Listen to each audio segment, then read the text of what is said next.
You're listening to the Tales of Despair podcast. Please be advised that the content of this podcast may not be suitable for children. Listener discretion is advised. I just didn't think that was right. Oh my god. It's Are we recording? it's the recording. It's the recording bot. He's here. Craig. Hi Craig. Everybody say hi Craig. Hi, Hi, Greg. Craig. Hi, Craig. That was a little late on your response, but it's okay. It's okay. I mean, we're here. And let's kick this puppy off with the question of the session, as its new name is. So this time, what is your character's favorite meal and why? Let's start with Nimbus. Nimbus usually enjoys having himself a good rabbit stew because it's the easiest thing for him to make. Okay, rabbit stew. It's not bad. It's not bad. Any seasonings in it? Whatever happens to be around. That's fair. We're gonna move to Armani. What do you like? Armonia's dish. It's more of a dessert than a meal, but she likes risen cakes, which are thin fried dough that kind of puffs up, and you sprinkle it with chili spices and fairy sugar. It's often eaten with fresh berries or fruits in the summer months. And it reminds her of the time when her father took just his daughters to the spring festival, his oldest four, when the queen was heavily pregnant with Armoni's youngest sister. Oh, that's cute. And then what exactly is fairy sugar? Is that just regular sugar? It's this very powdery version of sugar that is grind. It's sugar that's ground very, very finely, so that it just barely kind of sprinkled, and it looks like the snow topping the mountains of It's the Solarius version of confectioner's sugar. You don't gotta call me out like that, man. That was pretty hardcore what you did there, buddy. All right, Verona. Let me guess, chicken and rice. No. Okay. Verona, her favorite meal is any sort of roasted meat, paired with the local vegetables like carrots or cabbage or onions. And the reason behind this is back when she was little, she's always aspired to be a knight, and she was traveling with a group of knights just to kind of see if she would like the lifestyle, and while she was out, she made great memories, and this is what everyone ate. So she associates the memories with the food. Very nice. All right. Now let's go to Percival. What's Percival's favorite food and why? Percival's favorite food is enchiladas. Excuse me? Because enchiladas. Oh yeah. Oh, okay. We got Hispanics up in this bitch? Yes, we do. It's canon. It's canon now. Let me write 10 Because his pages grandfather used to make it for him, and he makes it for his kids now. I'm pretty sure it's because there's enchilada nuts in your mouth. We can't keep that in. We cannot keep that in. Yes, we can. Please. Please. I'm debating if I want to keep that in. So his real name was Percival the whole time. Exactly. It almost sounded Italian. It's Italian. I'm pretty sure he's just Zorro. I'm pretty sure Percival is a Greek name. I agree. I'm pretty sure it's a Knight of the Round Table. Okay. Well, I will now say my favorite food and why. You're not even a This character. entire world, everyone else, every other NPC. Okay, well then fine. You guys can pick an NPC. I have to do one for then. Let's think just do let's do Guys, Perry. Perry, you said I should Yeah, do? it's one of the guards. Okay. His favorite meal is venison with a pepper salt butter sauce Ooh. with chopped potatoes. Ah, interesting. With a glass of milk on the side. Normal milk.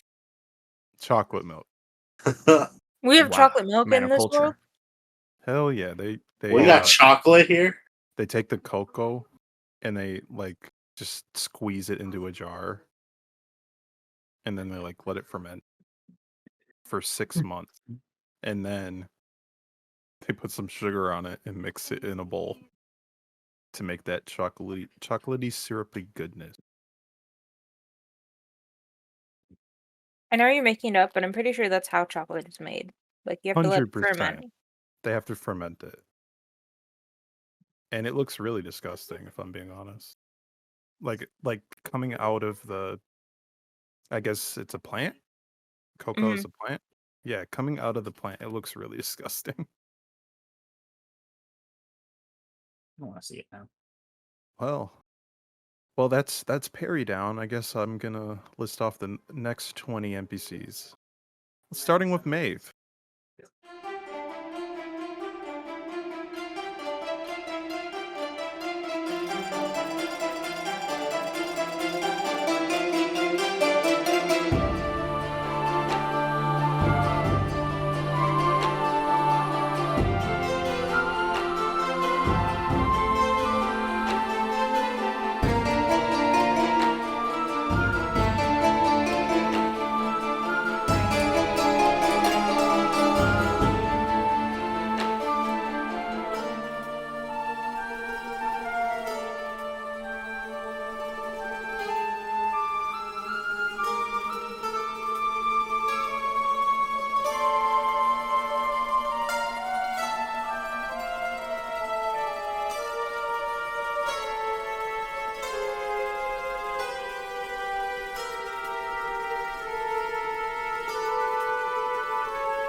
And number 20 is going to be Terry, and he loves him some grilled cheese.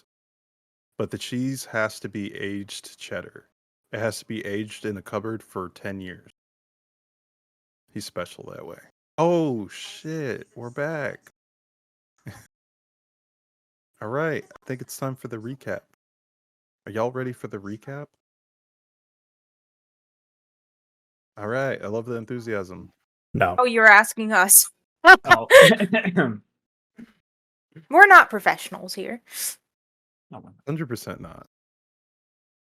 So last time, our young heroes finally returned to the city, triumphant, after vanquishing a bandit group that had been obscuring the trade route from Elera to Nicobia.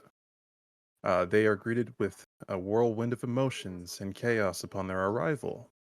The bustling streets of the city buzz with excitement and anticipation as news of their heroic deeds spread like wildfire. However, amidst the jubilation, the party finds themselves embroiled in yet another round of escapades and mischief, further adding to the tumultuous atmosphere of the city. Also, Imani got in trouble, and it was really sad. It's a really sad moment.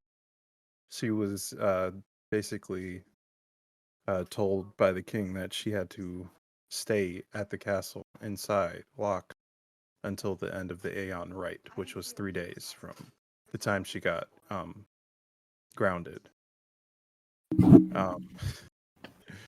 Nimbus and the crew got a message from Armani, who had sent her sky rats to them to deliver a letter.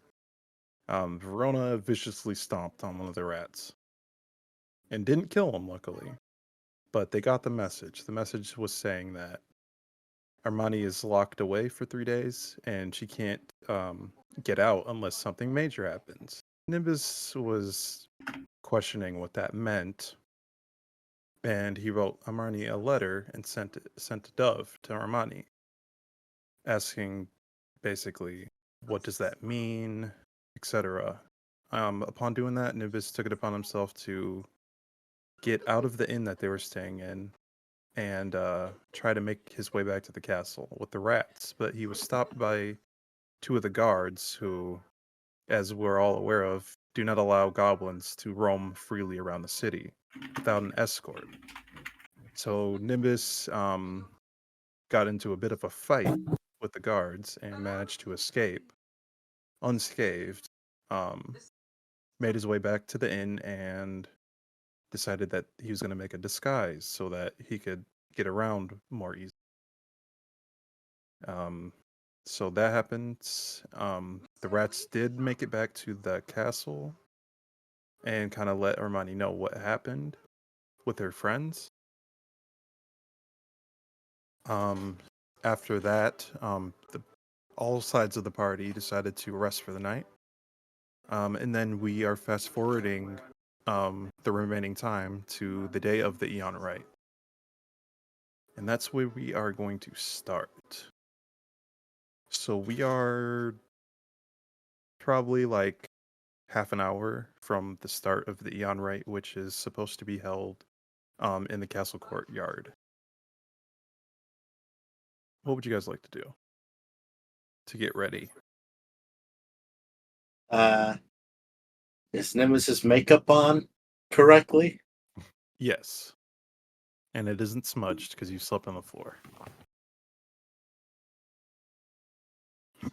I'm sorry, it's the day of. Yeah, it's the day of because we decided to fast forward. Gotcha. Yeah, I brush up on my. Around what time is the rite? It's supposed to be at noon. At noon. Yeah. At high noon? Yeah. Shit. Verona looks at her calendar and crosses out a duel. What's the duel with? What's the duel with? Yeah, now I'm interested. Who's this duel with? It was with one of the Aries. Oh. Okay. Huh. Let me just roll something in secret. Hold on. Well, it's not secret if you just told us about it. All right. But we know you rolled it, so. I got to say that so the listeners know that we're using Roll20. So I think Nimbus is gonna brush up on his halfling, just in case. You have a book or something? No, he knows halfling. Oh, you're just practicing in the mirror? Yeah. Okay. How does that go? What do you do exactly? I just start speaking halfling and try to make sure the pronunciation is correct. What does that sound like? They roll their Z's. Okay. So it's kind of like a ZHR sound. Okay. That's fair enough. I like to imagine halflings' language sounds like the Swedish chef.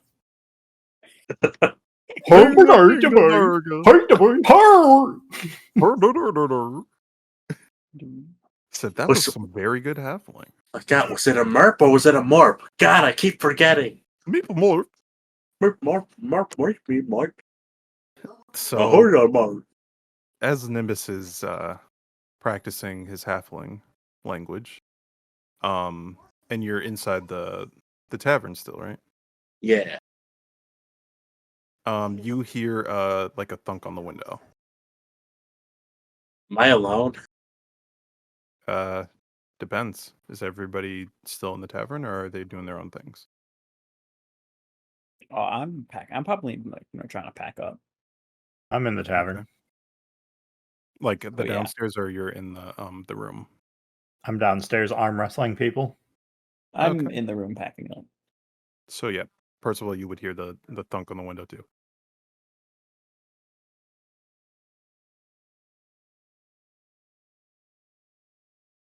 All right. I guess, yeah, I go over and open the window. When you walk over, you see that there is a paper dove that's flying, and it like smacked into the window. But then you come over and you open the window, and the Oh, paper dove flies to you. Then it man, unrolls. we have mail. Who is it from? Yes. It's addressed to Nimbus, and it is signed Brax Greenwind. Like, oh, it's from my master. All right. So do you read the letter? Yeah. All right. It says, "Dear Nimbus, for God's sake, why did you send goblins to my house? First of all, the one with the shoes stomped my cat to death, thinking it was some kind of feral animal. Luckily, I casted a revivify spell on Raymond to bring him back from the pearly gates. I had to use one of my last diamonds for that casting, so I'll be sending you the bill for that shortly. Along with that, the other two goblins attempted to slay me with crude primitive weapons, yelling Nimbus sent us. I quickly slammed them into a wall with telekinesis, and promptly ended that foolishness. After talking more in depth with Shoes, I learned what they wanted. They said they wanted to learn magic. I simply chuckled, and began stacking books into his hands, and put him in the study room.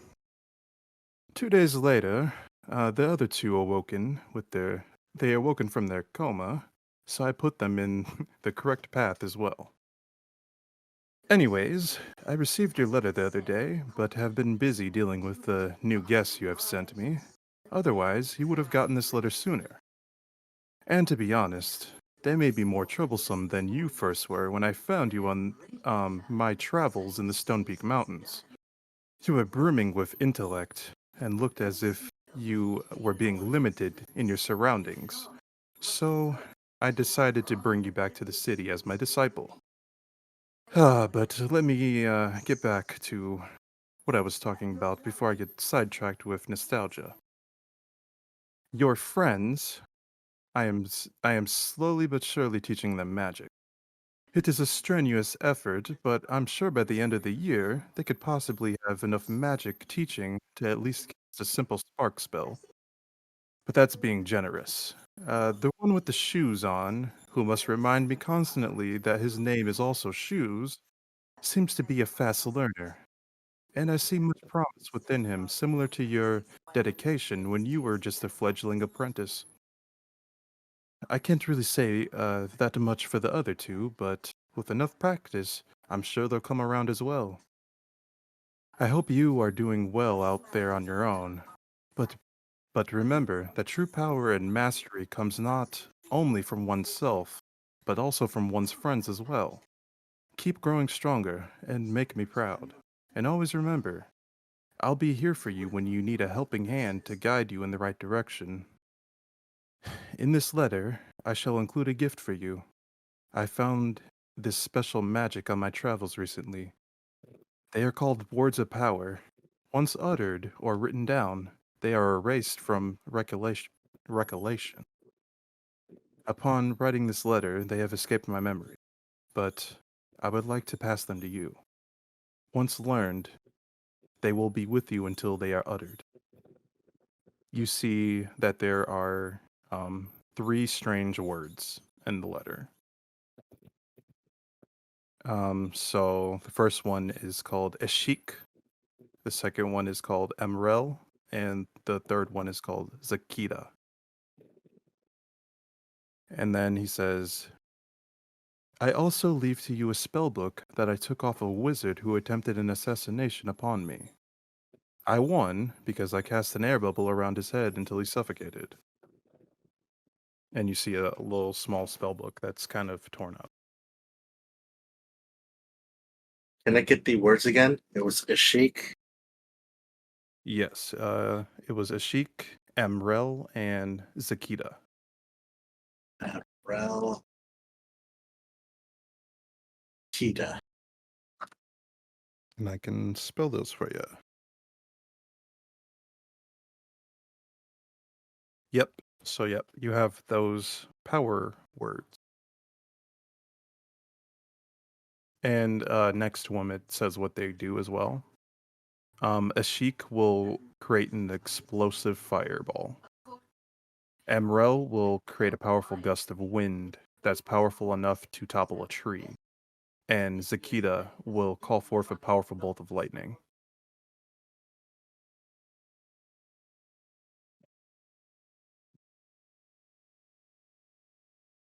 And then you also have a spell book too.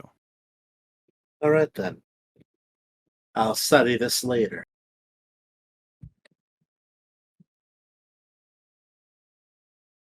You notice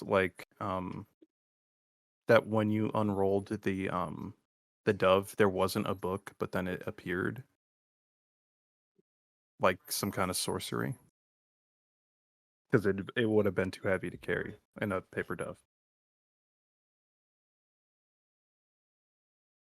Does it just like appear out of nowhere, or does the paper duff cough it up?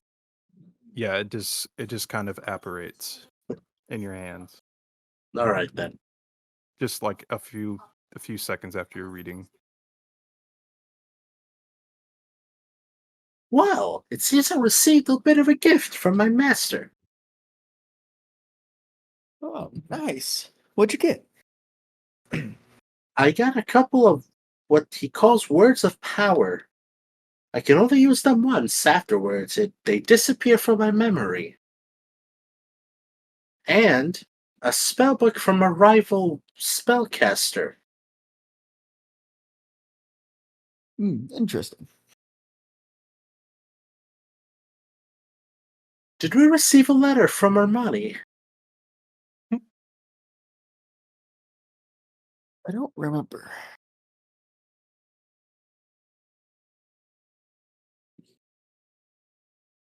Well, Was what? there a second letter, I don't believe Armani? So I only remember the as long as there's not a big commotion, there's no way I can leave. And then we just respond like, what do you mean by big commotion? Also, did you get my first letter?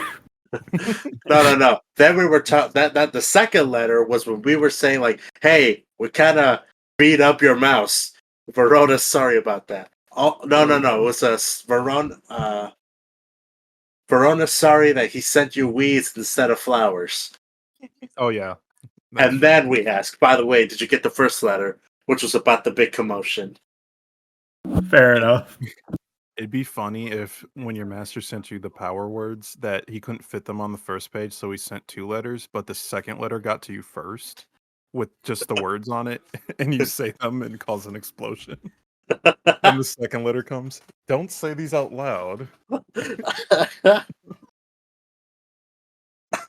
Oh, that would have been great. That's the big commotion. I can help Armani get free. Perfectly timed. Moving on to Verona, who is arm wrestling. You're arm wrestling an orc that's really strong looking.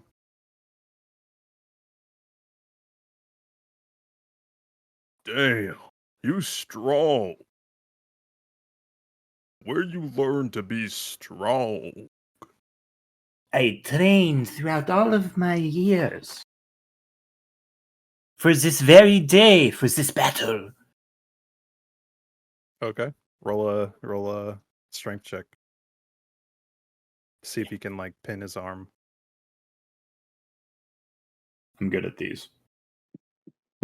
Oh, we've learned this lesson before, James. Miraculously, with your 8, you still win. And you slam his hand on the table. He's like, "Damn, I told you was strong." One day, if you train hard enough, you may get as strong as me. I believe in you. You have potential. How can an orc have potential if an orc is scared of the darkness? Yeah. You see, fear. Fear is the thing that drives people to strength. It is the courage to overcome fear that provides the true light in the dark. You know what? That was very nice. I think I feel better about the dark. I think I can conquer the dark. Did I just accidentally lesser restoration this guy's fear? Let me roll something. He's like, good point. No. Your words sound good, but maybe I need more time to get used to being in the dark. I still sleep with torches in my room at night. Same. I put my hand on his shoulder. Time heals all. Why are you touching me? It's a sign of good faith. I believe in you. Can you do it without touching me? I let go. I don't like to be touched. Thank you. And I believe in you. You're doing a great job. He puts his hand on your shoulder. I think you're really strong. Thank you. He leaves it there.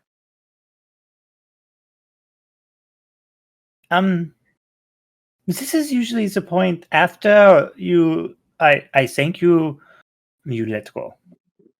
Oh, You see, sorry. now you're making me feel awkward. Oh, sorry. I didn't. No apologies. It's fine. It's totally fine. I didn't mean any offense. No offense. It happens all the time. But I mean, my deal is, I've been a prisoner for 25 years, and they used to touch me with the whip Oh yeah. every day in the darkness. Every day in the dark. Oh, that's terrible. This breakfast is delicious, isn't it? It's kind of rude that you're changing the subject when I'm trying to express a deep trauma. Oh no! It's just that they just I'll listen. No, it's too late. I had more traumatic things I needed to get off my chest, but I'm just gonna leave. You know, they were right about you. And sorry. he starts walking away. Wait! Who is right about me? He just walks out. You didn't give him a flyer. Fuck!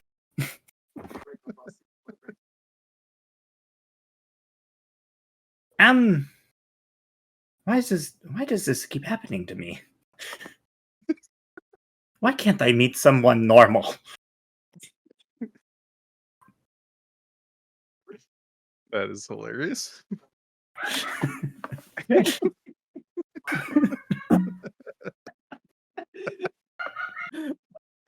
Oh no. Paula, no. I'm sorry. That really got me. Why can't I be someone normal?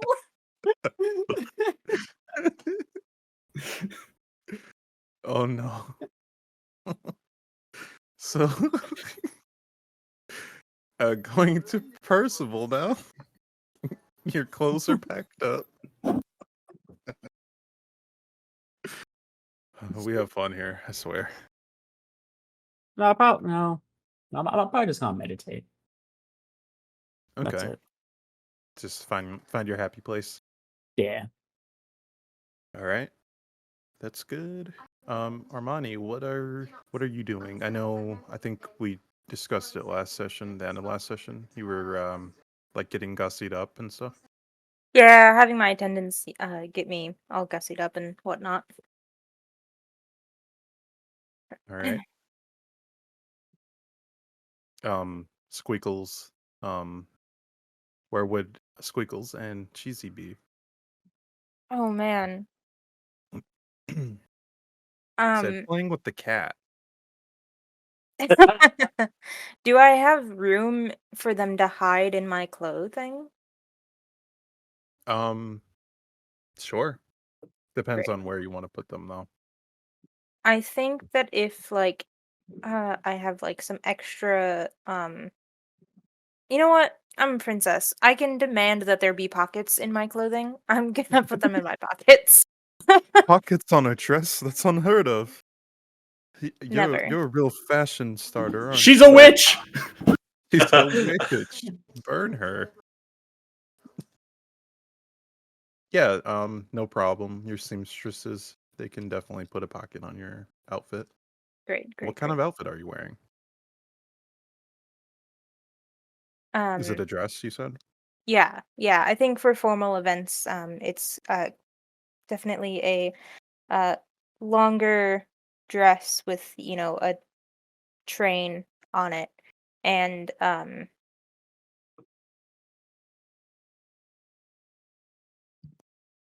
it's a uh corseted using the bones from uh a specific like large sky creature um in this world. And um the Hmm. and so it is rather than like the stereotypical hourglass figure, it's a higher waisted corset, and so there is lots of room for the pockets, and it's made out of a very shimmery like almost cool tone gold, like silvery gold uh fabric, since it is uh Solera is one of the major goddesses, and that of the royal family. Uh, the entire family will be wearing this kind of shade, and there's a small kind of capelet as well. Fancy. You painted a It's a very nice fancy picture. event. That is true. It's very true. All right, I think that's everybody wrapped up here. So now, it is time to head out towards the castle, if you're not already there, which would be Nimbus, Percival, and Verona.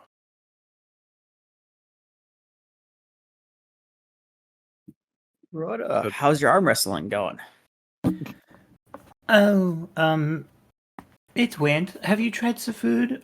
I don't particularly want to talk about it. Oh, okay. Uh, yeah, I've tried the food. It's pretty good. Yeah, it is. I have not. Where is it? That's the kind of optimism that I'm missing here.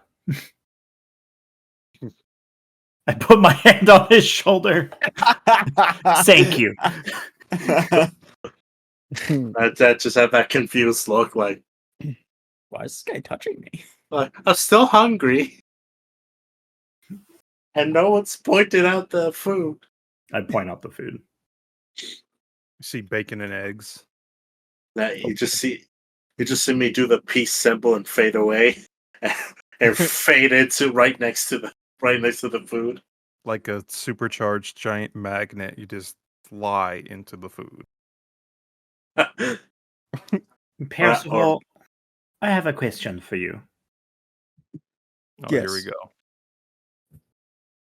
In all of your years, have you ever been put in a situation where you've simultaneously given someone hope and despair at the same time?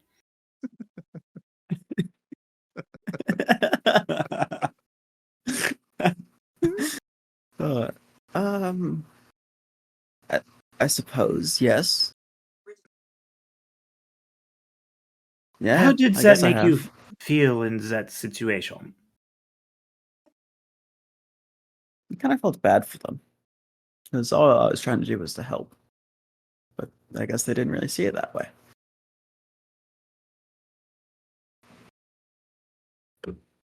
I don't know.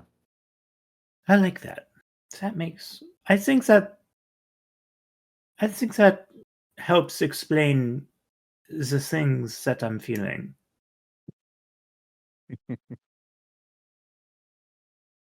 Thank you. Yeah, no problem. So anyway, I absolutely decimated this guy in arm wrestling. Oh, nice. Did I he look wasn't even strong? trying. Well, he was an orc. Also, gotta be decently strong, I guess. I mean, it's also possible that he wasn't trying either. So, I mean, it's kind of early in the morning, so. True. And you know how orcs like to drink. He could be hungover too. Hey, that's a bit uncalled for. I'm sure not all orcs like to drink. Kind of racist, not gonna lie. Yes, what's the floating voice in the sky said? Floating voice in the sky? Where was that? Sky voice? Floating sky voice?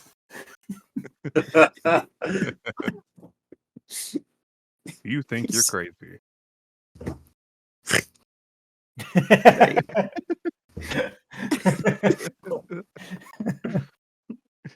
Don't look at the man behind the mirrors. It's man behind the curtain. Well, I'm the man behind the mirror. That waves and smiles at you when you're just looking at the reflection.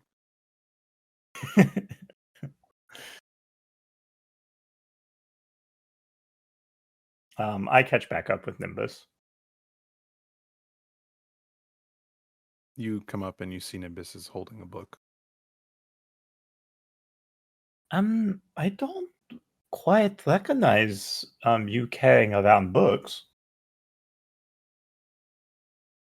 Oh, yes. Well, this was a recent gift from my master. Oh, he stopped by when I wasn't here. No, he sent me a letter. He asked me about the goblins that I sent towards him, Oh, hoping that and they can, learn a little bit of magic, maybe a little bit of discipline. they aren't dead. That's good news. But yes, it is. I'm just skimming over this just to see what more I can learn. Well, you have all your life. Yeah, well, if You'll I'm make not, a great master one day. if I'm not careful, these guards might stop me from reaching that potential future. That's true. Don't go blowing up any buildings for experiments. I totally could now. Whoa. Don't pull a Darkweeze. Perhaps you shouldn't. Anyways, we should probably finish eating and get there early as possible. I hear I've never actually. Well, I've only participated, well, not participated, but I've only viewed when I was very young. So I kind of want to get front row seats. Very well. I I step on my own foot, and my mouth just opens up like a trash can, and I just start throwing a couple of eggs and strips of bacon, and I don't know, like 2 pieces of toast. And then when I stop stepping on my foot, my head closes. Let's go. Some true Nimbus is a Tom and Jerry cartoon bullshit. character. Yeah. All right, so you guys all make your way to the ceremony? Yeah. Yep. Yep. Armani doesn't go on purpose. Just kidding. Everybody's there. All right. So At the ceremony, many Solarians gather and talk openly about their excitement of the next Eon Rite, the next Eon ritual, which happens every couple of months for a lucky few children who live all around the continent. The ritual usually takes place as a public spectacle, which allows the three leaders of the major armies, the Luna, the Sol, and the Eclipse, to observe any exceptional gifts that these children may obtain from the mystical Eon crystal. So you guys want to try to sit in the front row? Oh yeah, I want to sit in the splash zone. Notice there's quite a few people here, so it's kind of crowded, and you have to like squeeze your way. But you do manage to find a few open seats towards the front. You see like a small group of armed guards, and they're surrounding 3 people in general, in particular, and you kind of surmise that these people are probably the leaders of the 3 major armies.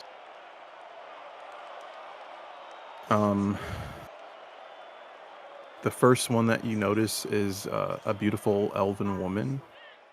You notice an ASMR with a faint radiant glow, and then you notice a tiefling.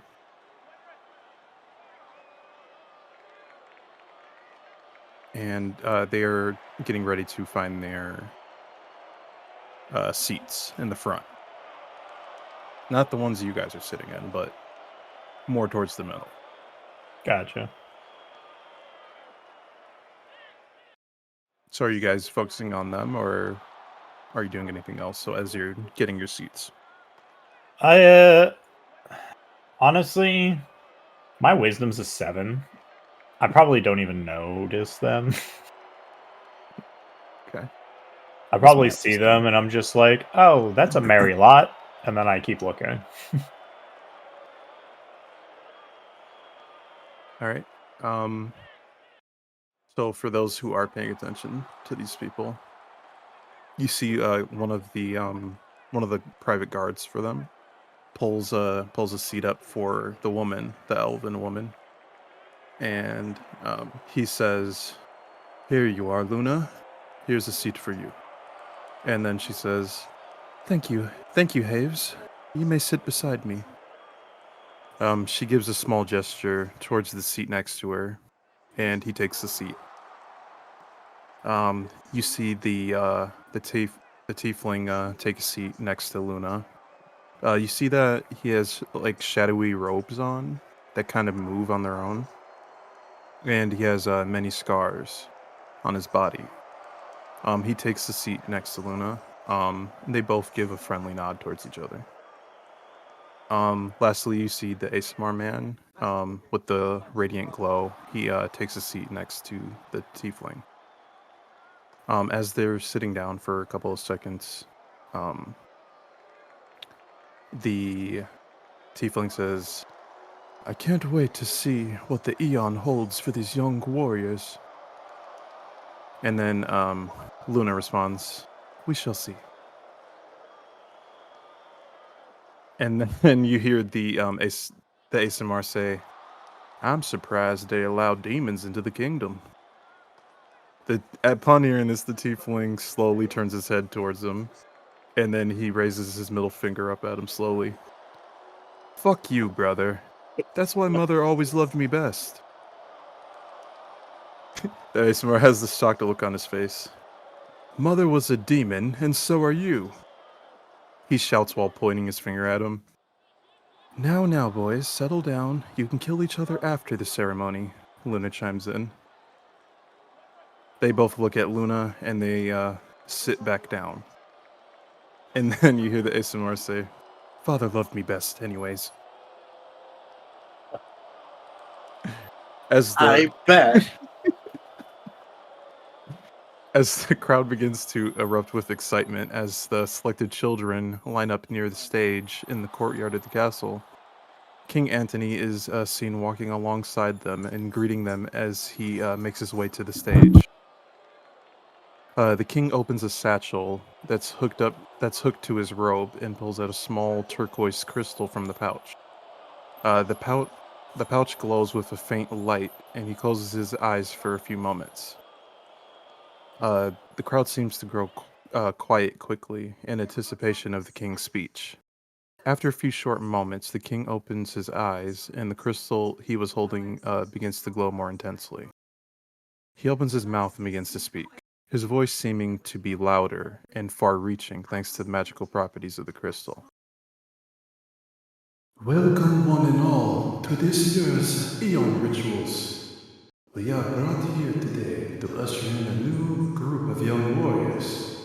He says as he gently puts his hand on two of the young Solarians and greets them with a warm smile. Today we have 4 warriors who will perform the rite. I will now allow them to introduce themselves briefly.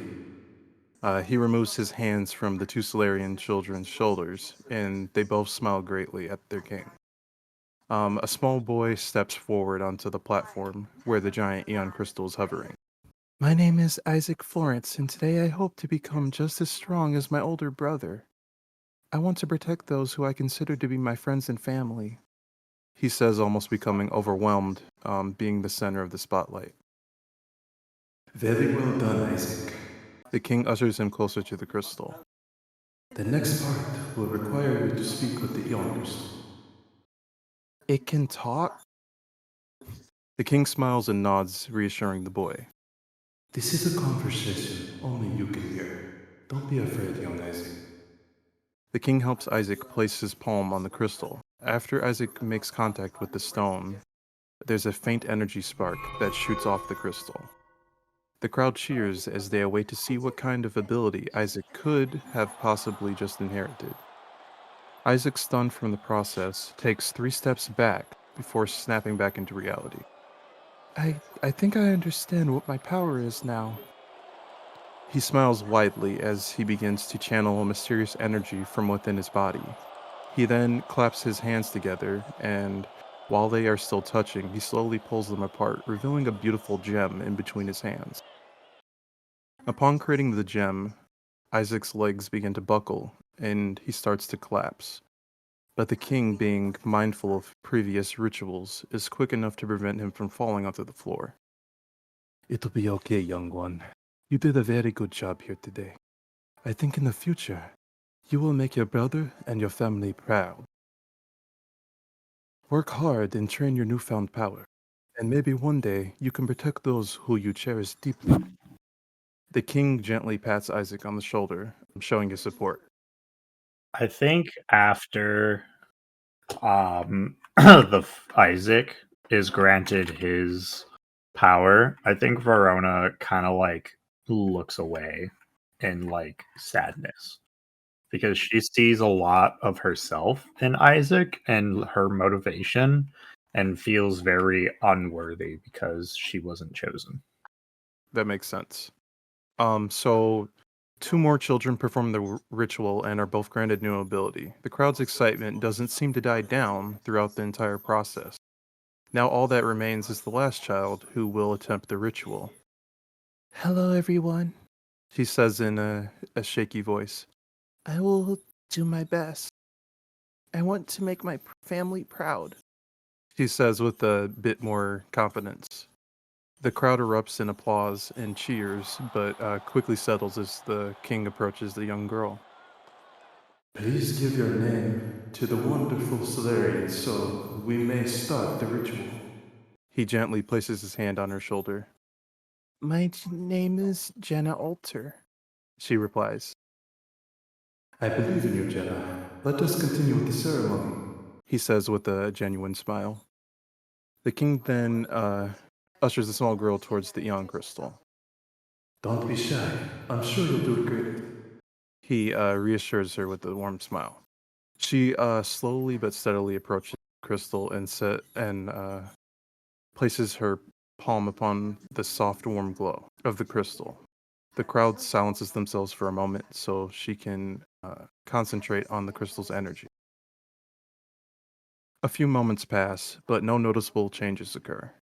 The crowd remains silent as they attempt to surmise what's happening with the girl and the crystal. After another moment, the young girl slowly turns back to the king with the slow, steady stream of tears running down her cheek. I wasn't chosen. I haven't been chosen by the Eon crystal, she says as she starts to cover her face to conceal her tears. The king walks to Jenna and crouches beside her and slowly cradles her and begins to slowly wipe her tears away. He looks into her blue eyes. It's okay, young one. Some are not chosen. It's just the way things are sometimes. Being chosen doesn't make you any different from anyone else. You can still be strong without power. Take me, for example. I lead many cities and unite all of Solarian people together day in and day out, all without the magical energy, he says with a small smile, trying to console her sadness. Your power is what's inside you already. It's not only from what that crystal may bless you with. He slowly hugs her and whispers into her ear. Who needs powers anyway, am I right? He says in a joking manner, and she begins to laugh and cheer up a little. The king stands up and begins to speak as Jenna walks away from the crystal. And there you have it. These children have been blessed by the crystal and have proven their own will to manifest their powers. While young Jenna has discovered that sometimes your power comes not from the crystal, but from one's own hopes and dreams, from within oneself. The crowd begins to cheer and clap for the children. Please enjoy this wondrous day and celebrate with your family. We shall have another ceremony 8 months from today. May the sun shine brightly on everyone. He holds his holy symbol in his palms for a few moments, and then begins to help the citizens vacate the area in an orderly manner, along with the assistance of his royal guards, who calmly usher Solarians out of the courtyard. Phew. So, how does everybody feel about the ceremony? Or gal. And what about Verona? Knowing that there was also one that wasn't chosen. I think Verona is feeling a mix of anger and sorrow. She doesn't like seeing other people get chosen and some people not get chosen, but at the same time she's upset with herself for There's some feeling complex that way emotions. because she knows that envy could kill herself and ruin her. I see. So, as a lot of the people are being cleared out and escorted out, the king also says that there will be a banquet inside the castle, and everyone is invited.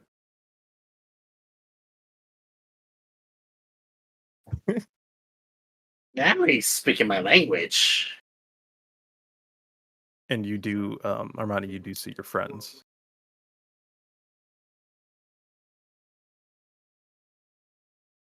As you're getting ready to leave. I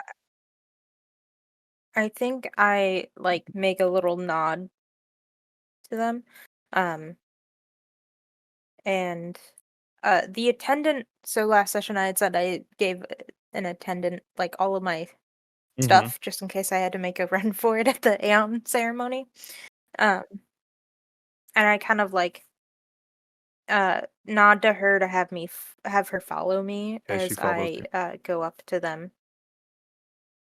They're sitting right in the front, so I can reasonably be like, yeah, this is just a political thing. And I like very formally like curtsy as I get up to them. Right, so Armani is reunited with her companions. Does anybody else want to do anything before the banquet? kind of want to look at my spell book, but at the same time, I feel like there's some other things I could be doing. Oh, well, if Armani's here, I'm just gonna ask. So, what did you mean by commotion, big commotion, or whatever it is that I asked prior? I just meant that, you know, something that could reasonably be a distraction for me to sneak out, or to be granted access out. What was in your first letter? I didn't get it. I got your second one, but I have no idea what happened to the first one. Yeah. Sure, one of those guards probably has it. Oh well. What's the plan from here on out? Well, it is a feast day, and I suppose after today I will be going back to work. Perhaps you all could follow me to whatever city I get transposed to. Sure, I got nothing better to do. I look to Percival and Verona. Sorry, I wasn't fully there. I'm gonna go take a walk. As far as your question, it depends on where you end up going. I can't stray too far from the city. I have an oath that I'm to uphold to protect this city. But anyways, I'll meet up with you guys at the banquet. Ooh. And Verona Yeah, you leaves. guys see Verona walk away. You follow? Oh, you following them? I suppose we would make our way to the castle for the banquet then. Okay. Percival will drawn. So you guys Armani and head Nimbus. there. Verona, where are you going? I think I'm gonna take a walk by I'm gonna take a long walk and I'm gonna pass by some of the old training grounds that I used to frequent So you when do I that. was Is young. there anything in particular you do at the training ground? I think I kind of just take a seat and kind of meditate. Can we get some copyrighted sad music playing?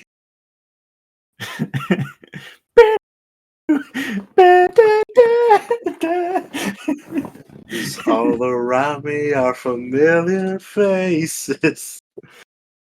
So, as you're just training, or just loitering around the training site, you hear Naruto starts playing. some commotion, like in the far corner. It sounds like something's getting punched or something. Curious, I think I go to investigate.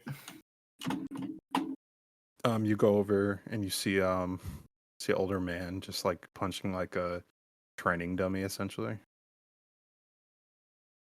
He's just sweating, just like a kind of looks like a hobo. Oh. I don't mean to startle you. Are you training for anything in particular? He's still punching the bag, and he kind of just like looks at you for a second. He's like, "Oh, you're the one who gave me the application for the Pegasus night. It's me. Don't you recognize me? The alley stabber." You know, you look so much more masculine now. I couldn't even tell. Yeah, they said You I look have to train great. up. Yeah, said I have to train if I want to be able to join. Wow. That's very admirable of you. Watch your feet, because the cat is by your toes. Ow! The cat just hisses at you and then like climbs onto his shoulders. It's okay, Sneaky Whiskers. little one. Yeah, he's training too. He's training to sneak up on people. Yeah, he's doing a great job. Well- You two look like you'll be great companions for a long time.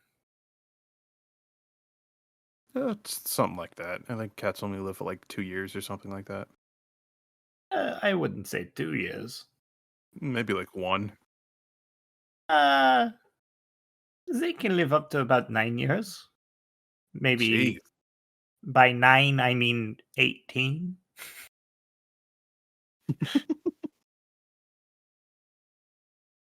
That sounds like some witchcraft, and I don't like it. No, it's simple math, actually. What's math? I also don't like it. I don't blame you. The only math I need to know is that my lance reaches 10 feet. See, you're using phrases and words that I don't understand. I already said I don't know what math is. I'm sorry.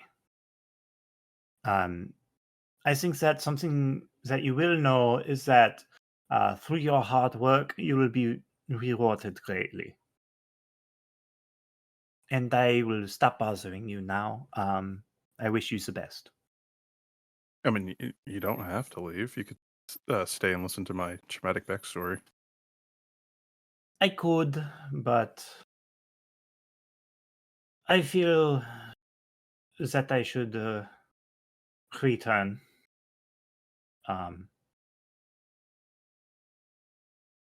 Has anyone ever told you it's kind of rude to just walk away when somebody's trying to talk to you about their traumatic backstory?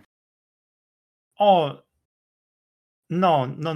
It's not you. It's me. But honestly, that's the second time I've heard that today.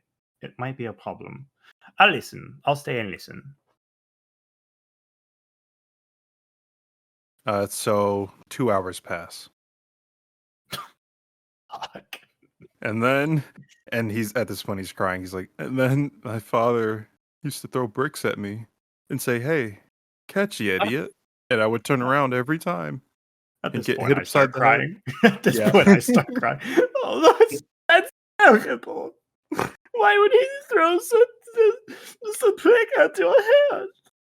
He said it was tough love. And then he lifts his hair up a little bit. You could see like a big ass scar across his forehead. I start bawling. Oh, it's horrible. Why would he do such a thing? And then on that day 20 years ago, that's when I went in the kitchen and I grabbed a butcher knife and then I stabbed him. And then I kept stabbing him. And then I kept stabbing him. And then you notice as he's saying this, like he's getting like a glazed look on his eyes. And I just kept stabbing. Until he stopped calling me an idiot.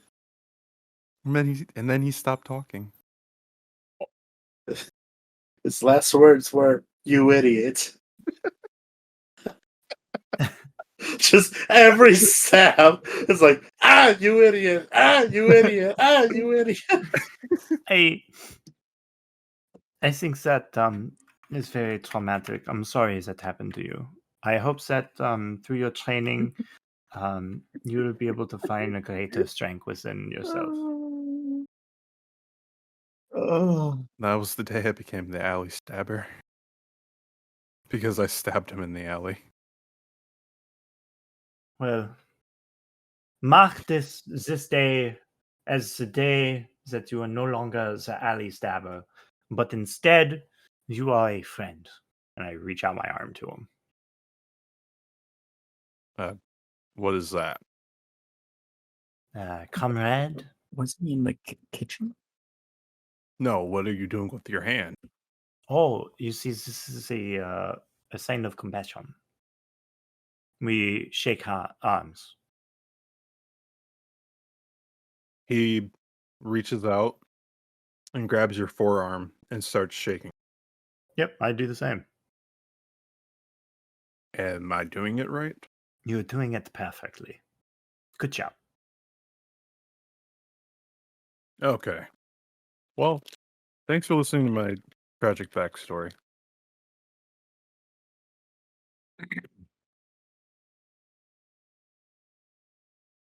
It was my pleasure. I'm realizing that I'm running a bit late. I told my companions that I would meet them at a banquet, and it might be over.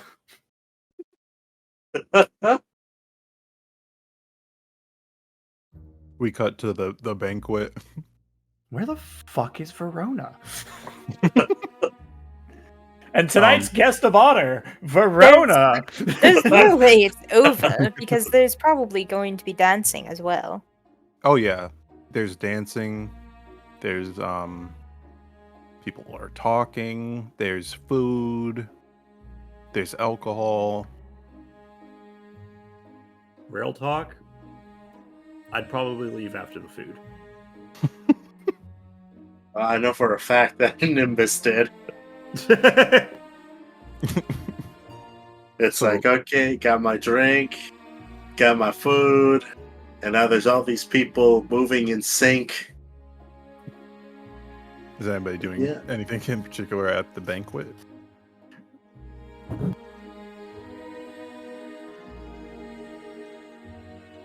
I start grabbing whatever, serving myself whatever meats that they have. Probably every kind of meat you could ever imagine. Ah, Nimbus is in heaven. The chefs are just coming in and out of the kitchen like clockworks, putting new food out, taking old food out. You guys notice after 2 hours that Verona is not here yet. I think I'm gonna. Can I get a to-go plate? Do you ask somebody that? Yeah, I think I'm gonna ask someone who looks a little less dressed than the other folk. You see a fat man who's eating a chicken wing, like a Hey. big ass chicken leg. Like, hey, Yeah. are we allowed to take some of this for the people who couldn't be here? What the fuck? No. Are you stupid or something? As he's chewing on the the chicken leg.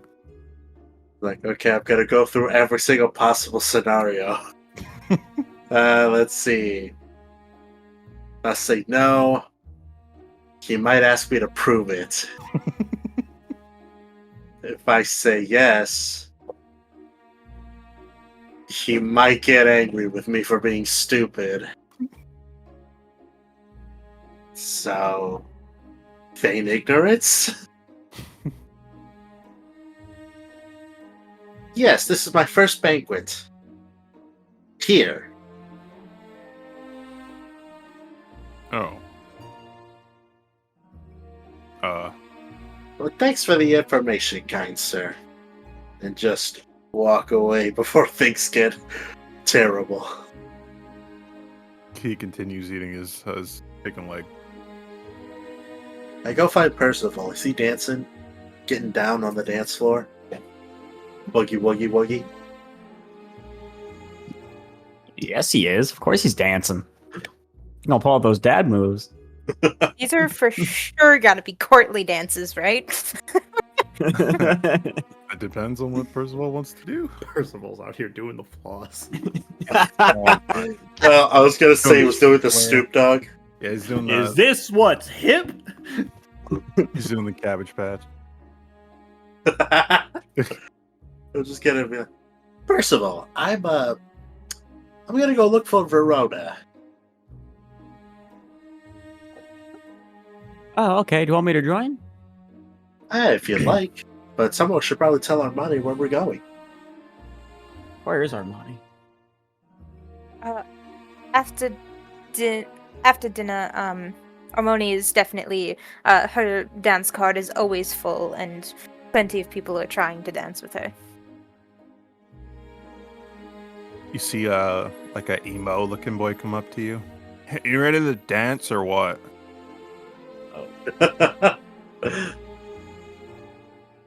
Of course. And I curtsy before taking his hand. Because tonight's gonna be the night that I would fight for you. I think that's how it goes.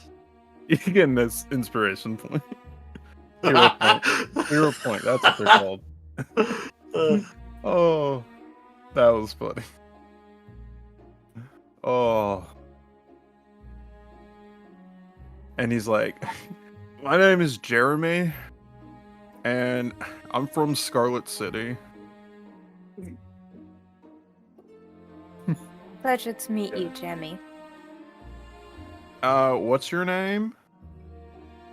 Oh. You may call me Armoni. Alright, Armoni, I'm gonna show you how we get down in Scarlet City. And he starts, like, flossing. Armoni looks around awkwardly. I bet you never seen somebody do the floss like this. It's going even faster. Does flossing exist in this? Apparently now it does. So after, like, 5 minutes of this embarrassment, you see the boy's 5 father. minutes? That's an entire Yeah. song. Yeah, it's an entire eternity song. to Armani. And kind of, pretty much like everybody was doing like regal dances. They they just are all staring at this man. And then you see the boy's father come up and just grab him by his ear and just drag him away. Armoni is Alright. not looking at him. All right, mister, you're coming back to the house. And he's like, oh, Dad, why are you doing this to me? You're totally Off. tearing me apart, brother. And then he just like pulls him away. I'm sorry, did you say brother? Yeah. People in Scarlet City, they have a weird dialect. They have weird. Yeah, they speak weird over there. They're weirdos. You're always embarrassing me. So after that happens, you see like a really well-dressed man with like short black hair come up to you, and he's like, I believe it is my turn to dance with you, Princess Armani.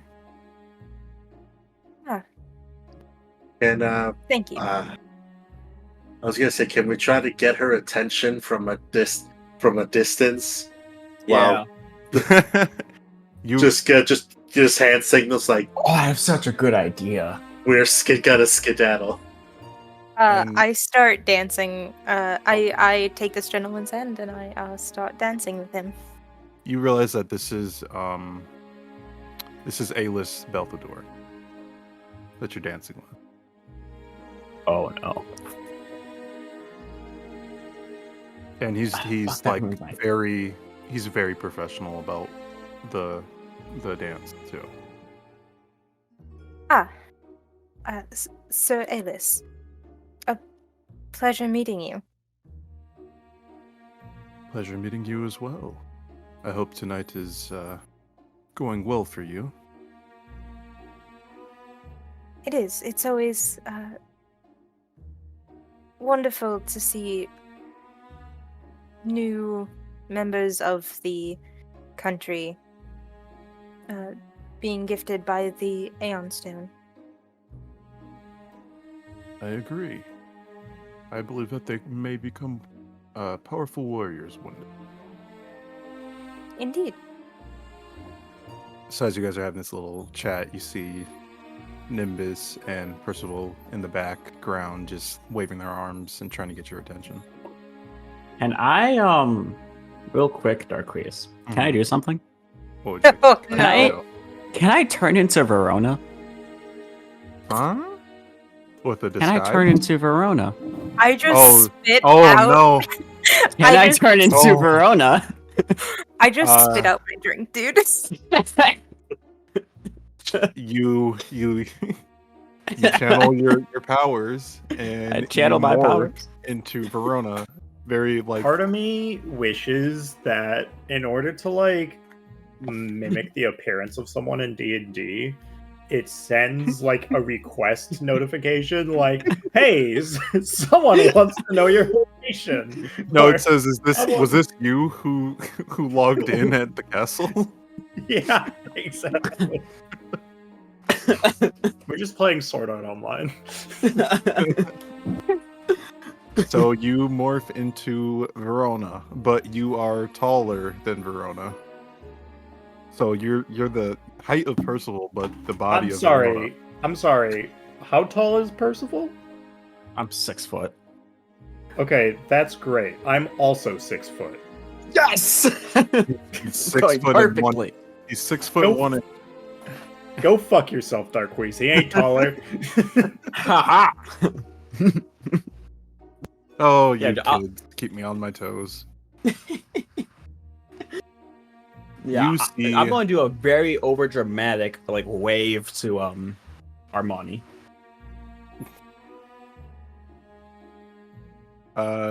Roll a perception check, Armani. I was gonna ask if I can roll one. I'm allowing you to, because there's some bullshittery going on. That is a Nice. 17. I actually rolled pretty well. What if I don't want to notice this? What if I'm focusing on Alis right now? I will allow you to play coy. So yeah, you see it, but you don't talk about it. Okay. I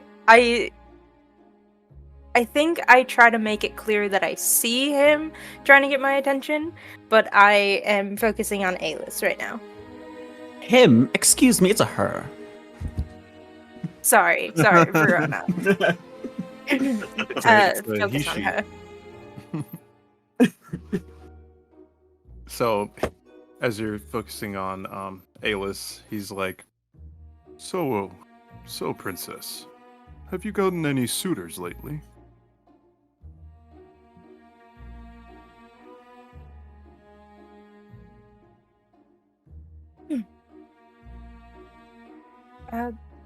I'm not sure that I would be at the discretion to reveal that or not.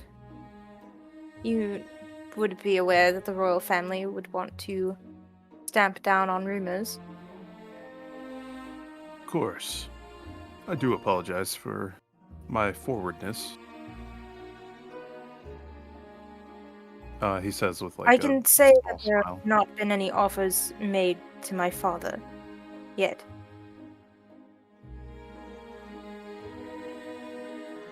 Well, I do hope that everything works out well for you, and I believe that the time for our dance is beginning to reach its crescendo. And then he like does like a spin with you, so you like spin around. And then he stops you. And then he's like bows to you. I curtsy. And then he walks away.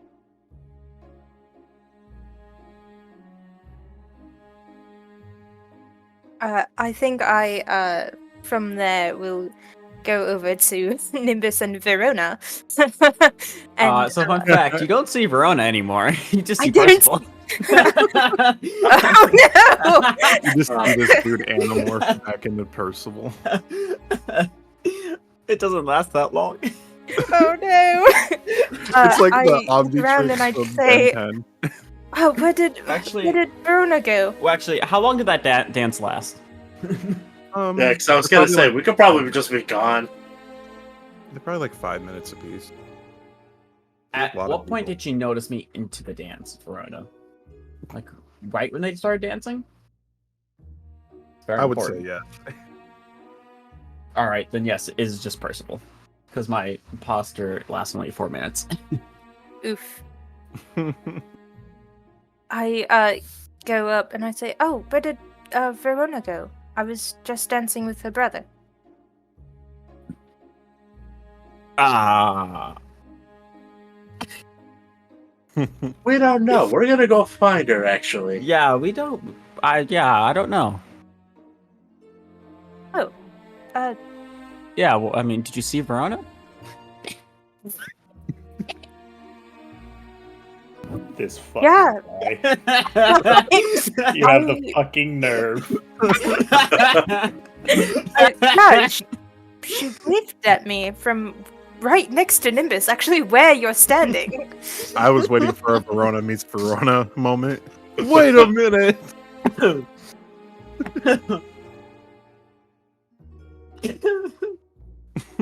he's like, you know what? I'm gonna go look for her. So Nimbus doesn't say anything, right? Yeah, no. In fact, I'm gonna say that I don't notice that you transform. I'm like right in front of you. You do it behind me. Yeah. Nimbus said, "Ooh, appetizers." Ooh, tiny quiche. Is that a blooming onion? Let me get some of that. Is that a blooming onion?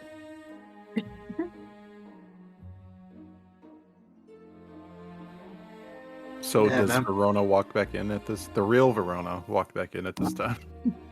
If it's been 2 hours, then yes. Yeah, it was 2 hours and a couple of minutes that all this transpired. Yeah, I'll walk in. Oh, there she is. Oh, look, there's Verona. When you walk in, the guards are like, "Excuse me, ma'am, do you have a weapon on you?" I squint my eyes at them and say, "Yes," and point at the giant lance on my back. For all I know, I've been a part of your armor, but thanks for being honest with me. Anyways, here's some wrappings. I want you to wrap that up, and then we will put it in the storage room.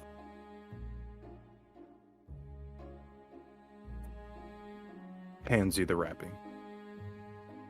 Right. Does everybody have to do this? Of course. Even the knights? No. Well, I'm a knight. Prove it.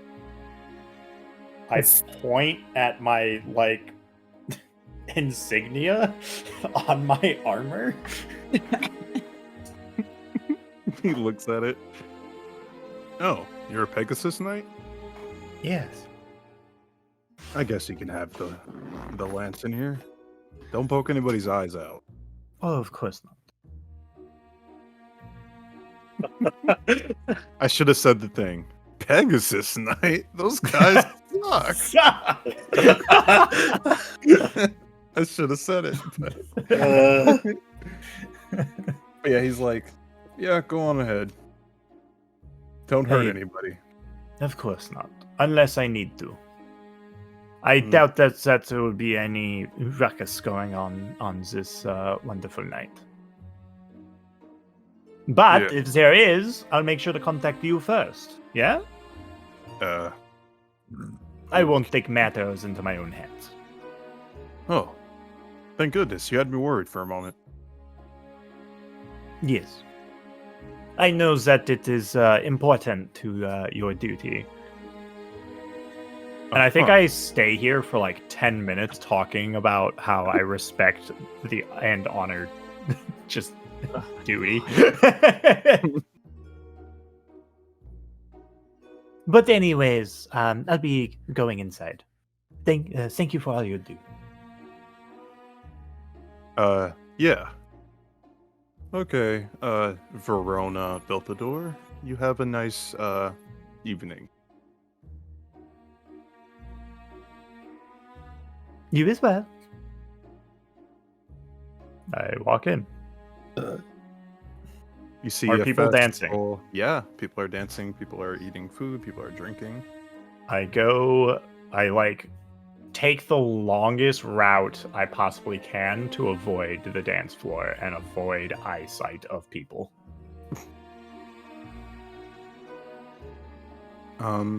Yeah, you do that. Let me roll something real quick.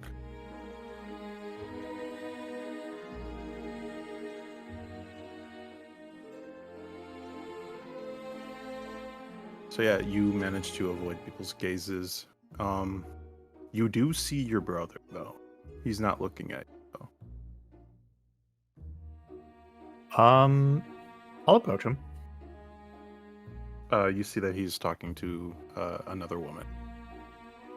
I will retreat. Oh, what a slut. Your brother's a Gary. slut. What? And you see that it's more of she's trying to talk to him, and he's just humoring. Oh, in that case, I approach.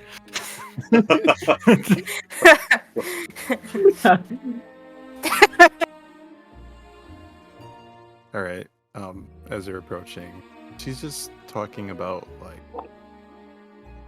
oh, I saw your fight in the gladiator pits the other day, and then he's just like,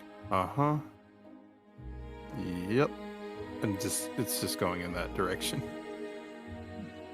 Brother, is it time that you gave me that dance that you promised? I've been waiting for terribly long. As soon as you start speaking, he turns to you and he's like, yeah, I think it's time to. And then he just completely ignores the other woman and walks away. Does Hold on. Verona get...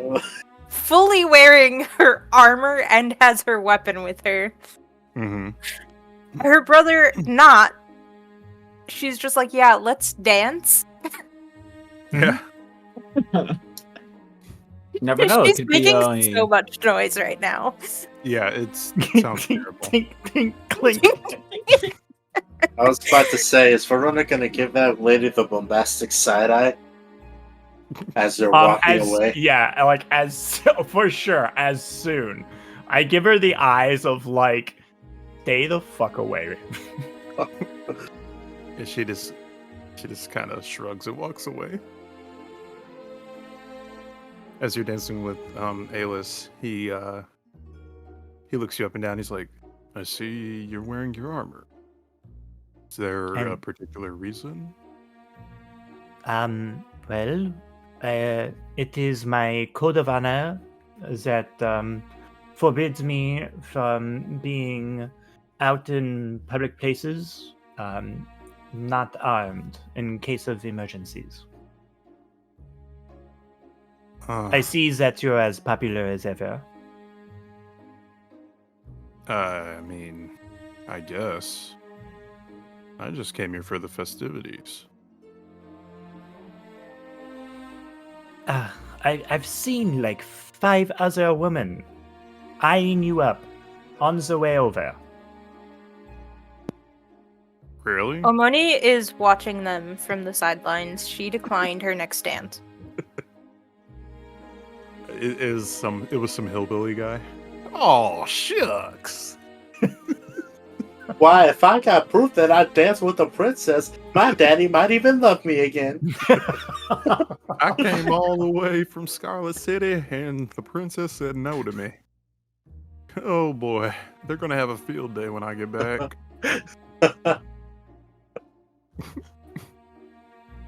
So then back to Alis and Verona. He's like, yeah, I didn't seem to notice the looks that they were giving me. Have you even found someone that has piqued your interest? He just kind of sighs and he's like, there might be one, but I'm not sure. I'm not sure she's into me, to be honest. Oh, I'm sure she is. She'd be a fool not to be. Oh, you're just saying that. Oh no, every single woman would kill to be with the mighty and wonderful Alis. To be honest, I think I scare away a lot of my suitors. Oh, I'm sure you're overthinking it. I saw you at the gladiator bits the other day. You were wonderful. See that he's kind of blushes a little bit. Well, I mean, I try to do my best.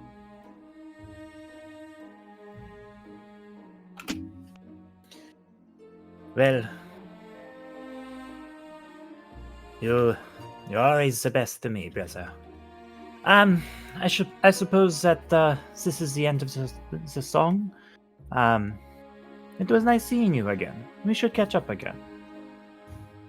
Yeah, You should meet my my new companions that I met sometime before they leave.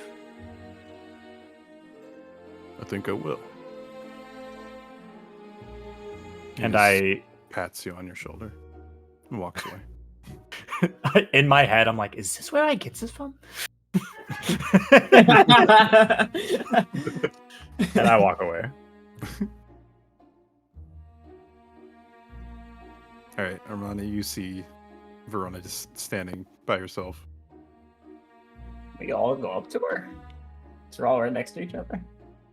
Yeah, and Nimbus and Percival just walk up to Verona. Armani is eyeing them from across the room.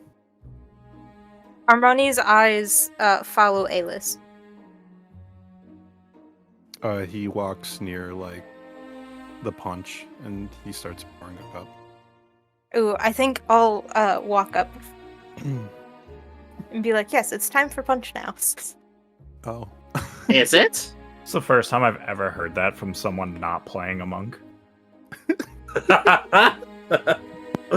Fair enough. Oh, no. I just imagine, oh god, it's time for punch. I could go for some punch. And just start following Armani.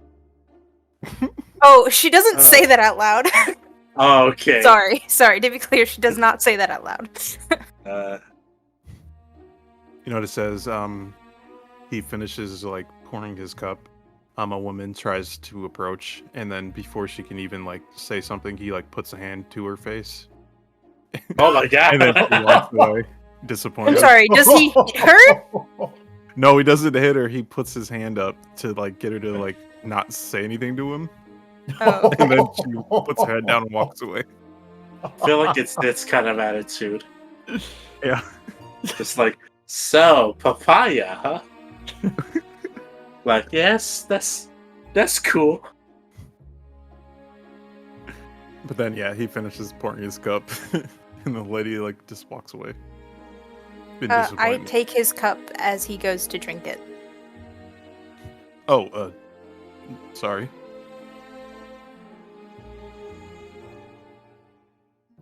Oh, it's you. Thank you for the drink. You must have some premonition powers to know that I was coming over here for a drink. And I take a sip. He's kind of like bamboozled. He's just like, yeah. I guess so.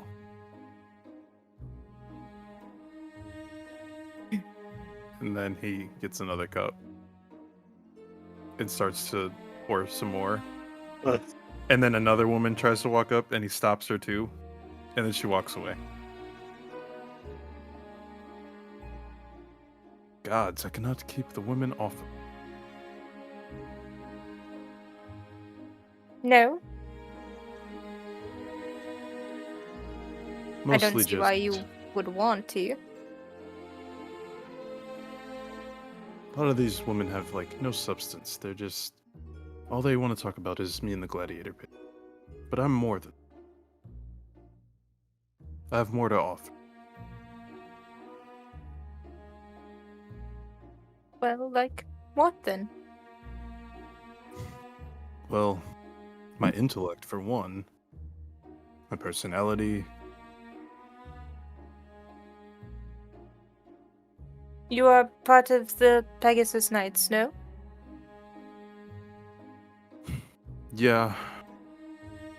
I am. I lead my own division there. Ayla said, "Ugh, those guys suck." Oh god. I'm holding I back. was actually gonna say it. I'm like, nah, probably shouldn't. You need to be quite the strategist to head your own division. It must be a lot of work. You must be proud of that work. See that, like, he brightens up a little bit. And he's like, yeah. That's what I strive to do.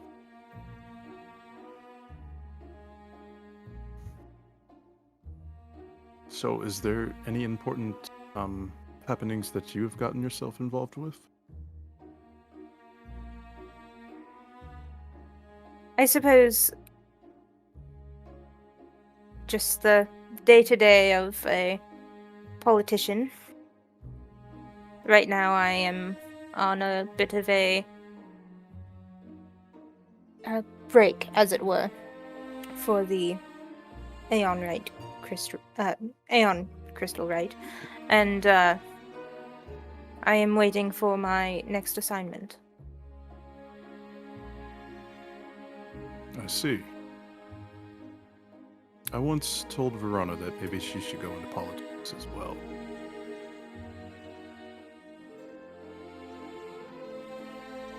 Because she wasn't blessed by the Aeon Crystal, like her other brothers, and myself. Verona, which division is she in?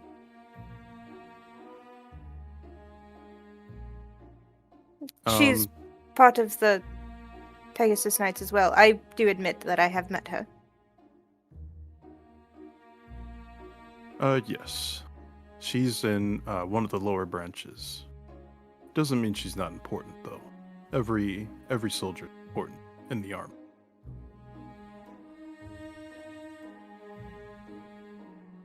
Perhaps the Pegasus Knights would enjoy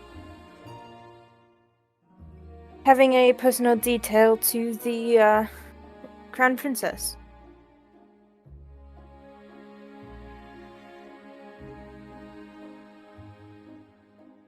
Maybe so. What exactly are you proposing? Perhaps Verona could come on as a personal guard. I'm sure that heading your own division, you would be unavailable for such menial work. I see.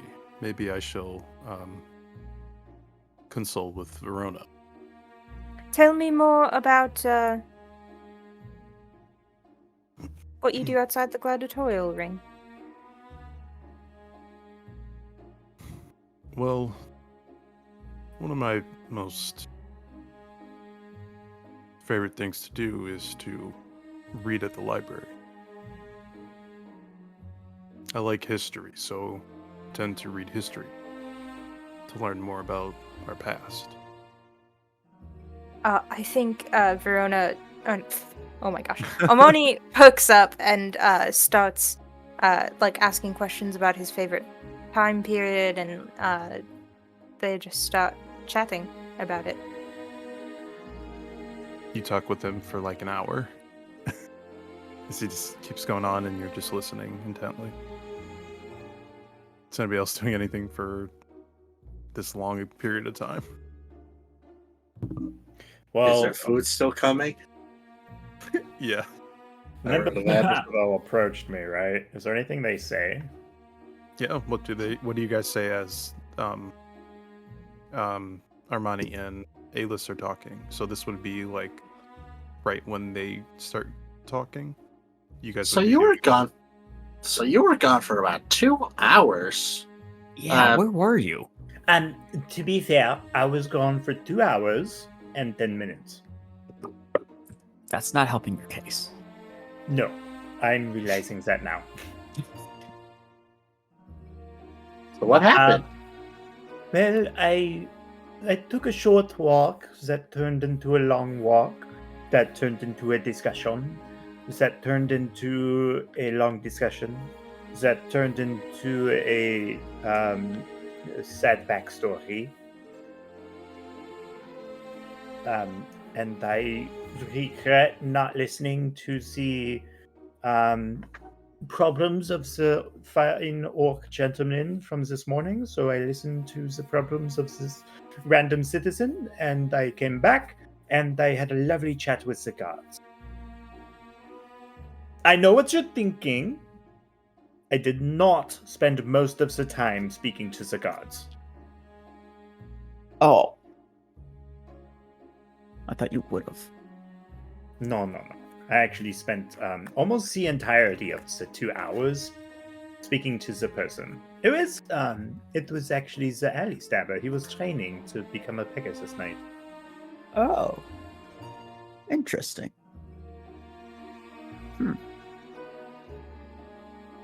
Well, it's good to see you here.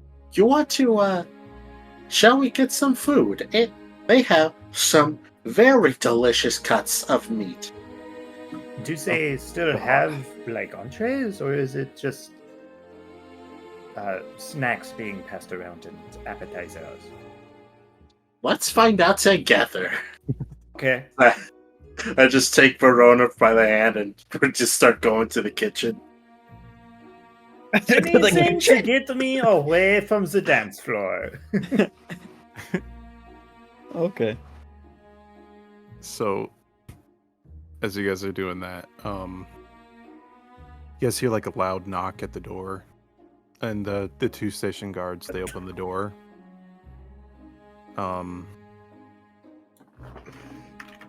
And then the king is just sitting at his throne, and he just looks towards the door as the guards open the door. So as the guards open the door, they see an olive-skinned man with a goatee, long black hair, and a gray masquerade mask, with a frilly button-up shirt and some baggy pants. He's standing at about 6'1". He's also accompanied by 5 mysterious figures in dark robes. 3 of the 5 are around 6 feet tall, and the other 2 are around 3 feet tall. They stand quietly behind the masked man. The masked man bows humbly. Why, hello. I heard there was a banquet, and I thought my companions and I would check it out if that's okay. He says with a grin. The guard looks back towards the king. Your Majesty, it appears we have some entertainers in the palace. The guard raises an eyebrow at the strange man and his robed friends. My name is Sir Clermont of the Alabane family, and these fine fellows behind me are my lifelong companions. He gestures with one hand. I am a well-known jester who travels across the land providing entertainment to all. He smiles even wider than before.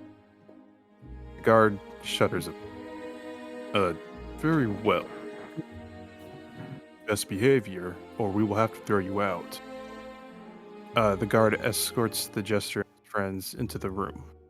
The crowd pauses their merriment in anticipation for what's to come next.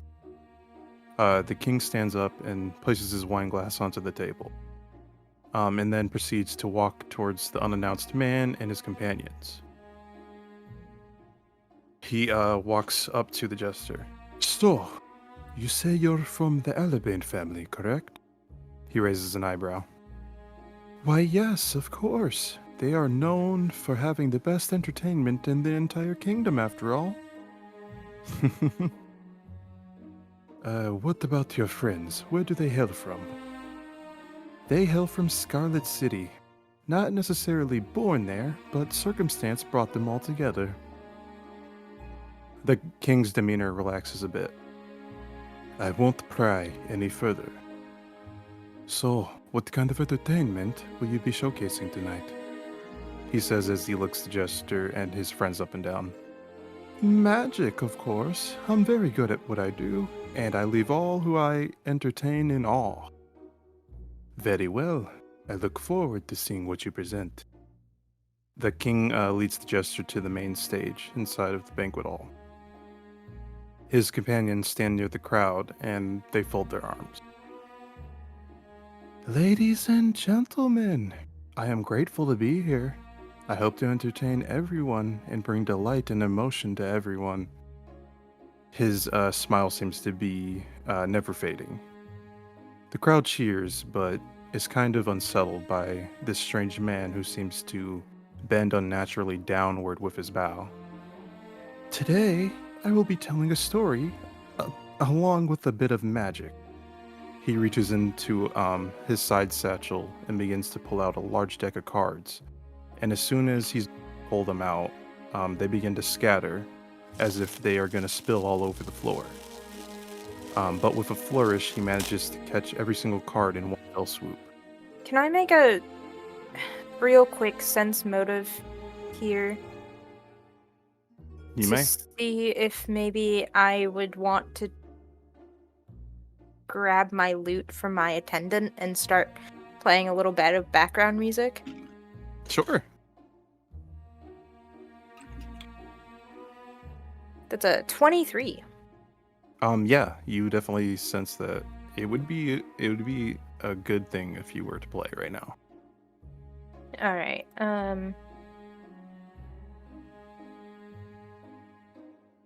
Okay. I think I'd grab my harp and start playing bardic performance counter song. But try to play it off as like background music for his performance. Counter song? Yes. So it's counter magic that against magical effects that depend on sound. Okay. So I make a performance check, and then people can use that instead of any will saves or any other saves that they would make against it. I see. So I'll go ahead and do my perform check, which is going to be a 26. Okay, you begin playing your counter song, and you don't notice any effects going on right now. Okay. But you still play your lute. Yeah, it's I can do it for 12 rounds. So Okay. if he casts any spell in the next 2 minutes, I see. right? Is that how that? No, I guess 1 No. minute. 1 minute. I can't do math. Neither. Any spells that rely on language or sonic, like verbal components. Okay. People essentially get a 26 on their saving throw against it. Right. You still have to roll, but you can take the 26 if it's higher. Alrighty. So yeah, as the cards fly out, and scatter, he catches them out of the air and basically like shuffles them back together. And as he does that, the crowd begins to cheer for the incredible display they witnessed. Thank you, thank you. You are all very kind. He spreads the cards in midair, and they all seem to be connected as if by magic. The cards' backs are shown to the crowd, and he begins to shuffle them all in one motion, still having them all connected by only holding the end two cards on both sides of the deck. So he just like a giant shuffle, like he laid the cards out on a table basically, but like shuffled them all together in the air. I don't know how to explain that better, but that sounds right. So yeah, after he does that, he's like, now the story I'm going to tell is a true story. These events actually happened. Our tale begins with a king who couldn't protect his kingdom. No matter how much he tried to help his people, he was helpless and couldn't even lift a finger. While having the cards connected, he quickly flips one of the cards, revealing a king of diamonds. The crowd is awestruck and watches in pique interest. The kingdom was in great peril because one of the 8 crystals that was holding them aloft in the sky went missing. Everyone panicked, but nothing could be done. They searched and searched for the missing crystal, but they couldn't find it. He reveals a card with the crystal on it. How does the story end, you may be guessing? Well, that's the funny part. The people weren't able to find the king or the crystal, and within the following 2 years, the remaining crystals also disappeared. He flips the king and crystal cards back over, so their backs are showing to the crowd. When the last crystal was taken, the floating cities all plummeted into the lands below, destroying everything they held sacred. All they had worked for, gone and ruined. He lowers his head in a display of grief and sheds a tear. After a few moments of silence, he shuffles the cards as they all enter inside his billowing sleeves. He bows and begins to leave the stage. The king stands up once more. I don't think that's a very entertaining story, nor do I think those events actually happened. He says with disdain and impatience for the jester's story. Are you quite finished? Because that story has soured the morale of the room. I think it might be best if you and your friends left. The king says with authority. Very well. I think it is time we took our leave. The jester turns and begins to walk away. His companions turn to watch him, but they stay where they are. Before he can leave the room, a guard rushes up from outside the banquet hall and pushes the doors open. The crowd crystal has gone missing! He yells in a panic. Wait, what is going on? What's happening? The king says, trying to get a sense of the sudden reveal. Like I said, my story is based on a true story. The jester begins to chuckle as he flashes a card with a glowing crystal on it. The whole room is panicked and screams in terror. Stop right there, clown! A guard rushes up to apprehend the jester. The jester pivots and kicks the guard directly in the chest, denting his armor, and the guard falls to one knee, gasping for air. The crowd gasps in horror. Does anybody want to try to do anything? Isn't half of us in the kitchen? You guys hear screaming from inside the kitchen. All right, I run outside of the kitchen. You And I grab a sweet roll with me. You see one of the guards is like on one knee with dented in armor, and he's gasping for air as there's this jester just standing in front of him. I'm gonna run to that guard. The Is guard's the like, jester... huh? Go ahead. Never mind, sorry, you can do that first. No, go ahead. This is okay. I was just wondering, is the jester still in here? Yeah, he's in the room, the banquet, with everybody else. I'd like to cast mental block on him. Okay. You can try. He has to make a will save DC 16. Alright, one moment. Let me get stats.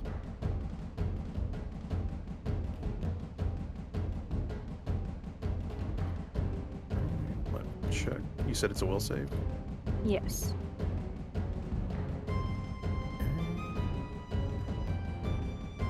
Will save. Alright, let me roll.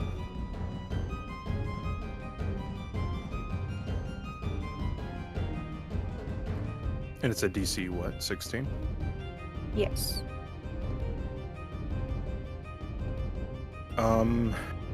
So as you do this on your instrument? Yes.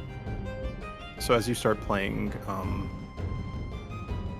he looks towards you, doesn't say anything, and you feel like it didn't work.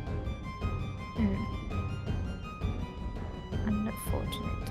As he begins to shuffle his deck of cards in midair. Oh, how the fun has started, He says.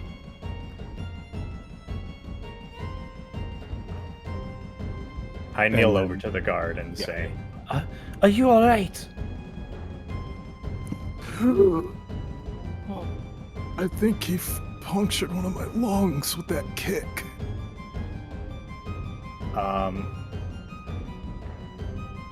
I'm going to use a charge of my wand on him.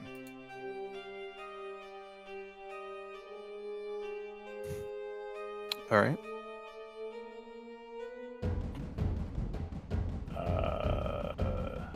So yeah, I'm gonna cast Cure Light Wounds on him, I guess. All right.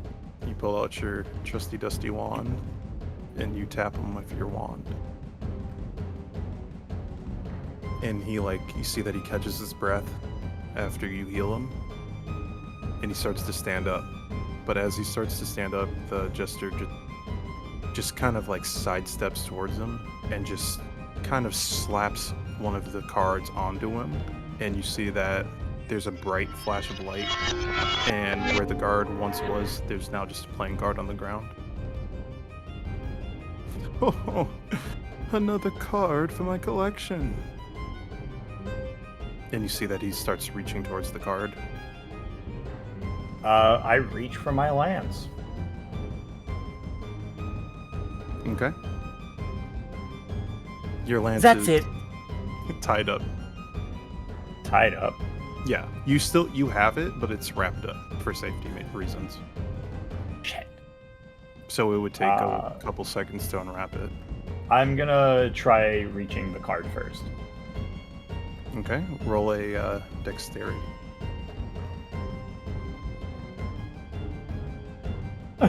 Oh, 7. As soon as your fingertips are about to touch the card, he zoinks. He just just grabs it. Oh, another card for my collection. I'm lucky. I sure am. And he shuffles it. Still shuffling all of his cards. Question. Mhm. Does he shuffle these with his hands, or is he using his magical abilities to do so? He's using his hand. He's flourishing the cards. And as that's happening, let's see here. As that happens, he looks towards his companions that are in the robes that are just in the crowd. As the crowd is starting to freak out and try to make a break for it, they start chanting something in unison, and as they stop chanting, there is this invisible barrier that kind of just makes it so nobody can escape out of the room. So they're kind of against the wall, essentially, while the robed figures are on the other side of it. So the crowd is against the wall, robed figures on the other side of the wall. It's like a wall of force, but it's powerful.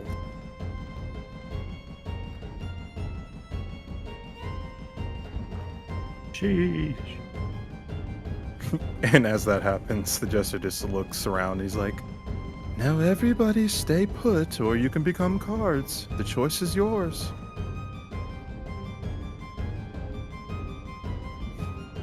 And the crowd just kind of they're not sure what's happening, so they just kind of remain silent. The king steps forward, and he's like, "Return the crystal and let my people go, and I will consider letting you live." He shouts at the maniac jester while placing his hand on his sword hilt. The crowd watches quietly. The jester lifts his hands into the air, and a bunch of the cards scatter to the floor. "Very well, your majesty. It seems you didn't take a liking to the story I was telling. I surrender." And he lowers his head slightly. "Arrest this man now!" The king orders a few of the remaining guards to take him into custody. "After you arrest him, arrest his companions too." As the guards approach the jester, one of the guards steps on a card that was laid on the floor and is turned into a card immediately. The jester laughs, and he bolts towards the king. Now there's nothing Father! between him and the king. Wait, what happened? Father! Shit, I'm slow in my armor. I'm gonna make a run for it after I'm trying to avoid the cards on the floor. So, question: he's right now making a booking for the king. So, as the guards tried to run up to the jester, they stepped on the cards and were turned into cards. There's Every single one of them. There's only like 2 cards left because they weren't expecting it. And then, as that happens, the jester just kind of weaves through them and then makes a dash towards the king. All right, I'm gonna say when he's 10 feet away from the king, I'm gonna try something. Mm-hmm. Unless I have to do that now. It's up to you. You have How far away am I from the commotion? Probably 60 feet. Oh, that's perfect. Mm-hmm. So, I'm gonna use my ability. Okay. And, yeah. I'm gonna target the king. Okay. So, what does your ability do again for those who are listening?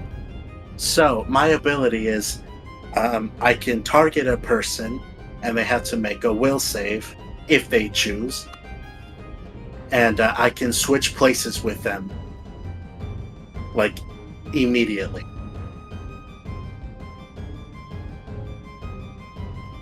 If you had to think about it in a way, it's like Toto's Boogie Woogie ability from Jujutsu Kaisen.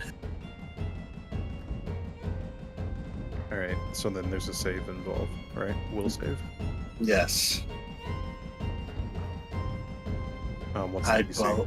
believe it's 3. Where is it?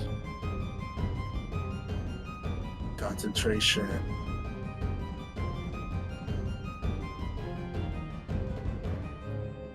Do we count it as a first level spell? I think it's just based on your intelligence. I think it's 10 plus your intelligence or something. All right, That's what we then it's agreed on. gonna. Oh yeah, then it's gonna be a 13. Okay. Let me roll.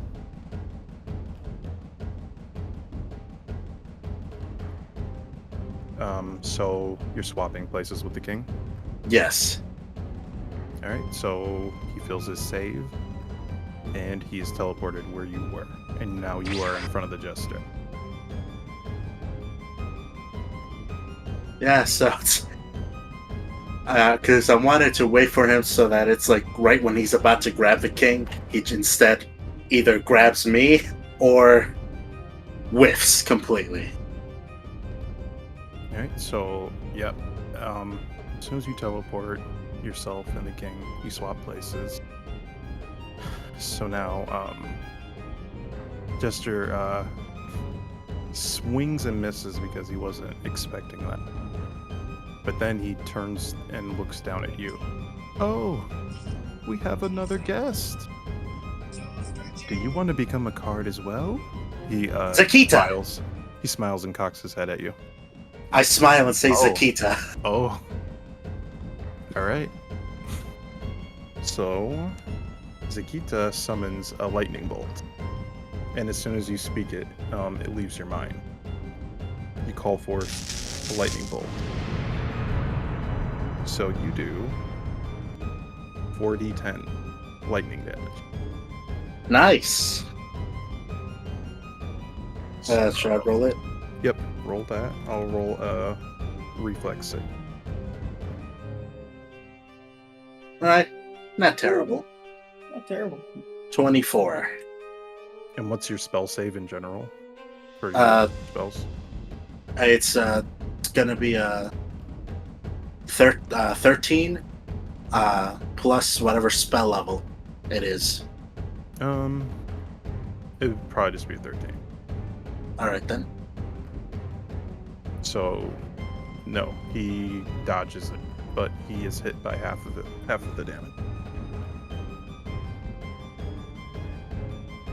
So instead of taking 24, he's gonna take 12. As this bolt of lightning just strikes down, and he just kind of like leans back a little bit and cracks his back. He's like, "Oh, thank you. I appreciate that. Do you have more of that?" I just give him a wink. Is it my turn now?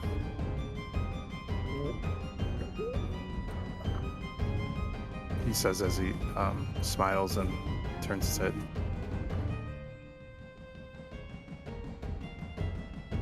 Yeah, just look at him. And then you see him reach into his satchel and start to pull out a card. I don't have a goblin card, so this will be a first for me. Now stand still. Oh no. And he begins to try to touch you with the card. All right then. Make a will save.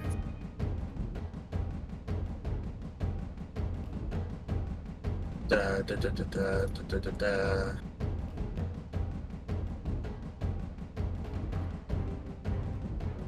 Can I tackle him? Because I've been running out of. Yeah, I was about to say, like, at some point there's got to be a lance wielding ally. Yeah, you can try to. Okay. So CMB versus his CMD. Yeah. Man, I am rolling great. You are. Oh, great, man. You are. All right, let's see here. So, Nimbus rolled a 9 on his will save. So can I get that 26? Or is that long gone already? I'm sure that's long gone. So, let's see here. I figured it's an action to do my ability, so I couldn't just wait for him to try to swipe at me with the card and then do it again, so he accidentally swipes himself.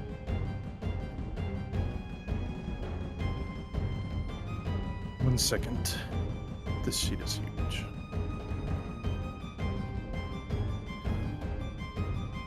And you rolled a 15. That is not enough to grab him. As you like wrap your arms around him to try to like tackle him, he just kind of maneuvers out of the way. Cool. I would love to summon a monster.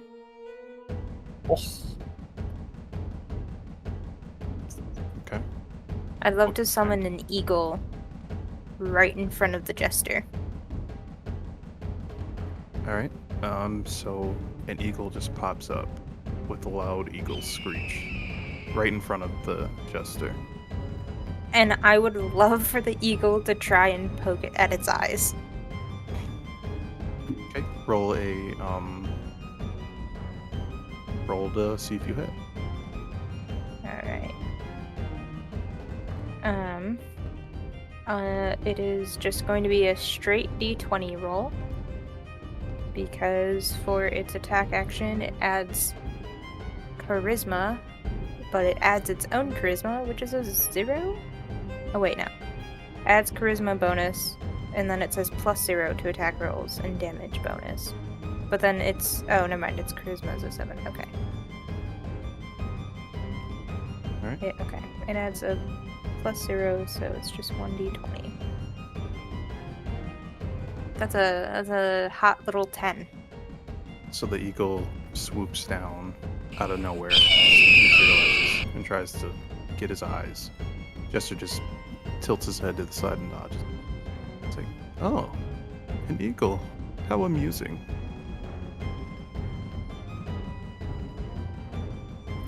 So as that happens, the card is placed upon you, Nimbus, and you are turned into a card. And you fall. So what happens? So what happens while I'm in card mode? Darkness. I didn't catch that. What was it? Darkness. You're in the abyss. What suit is he? He's a green planeswalker. He's just Nimbus, but 2D on a card. Gotcha. He's a green suit. Yeah, I think I just shout, Nimbus, no!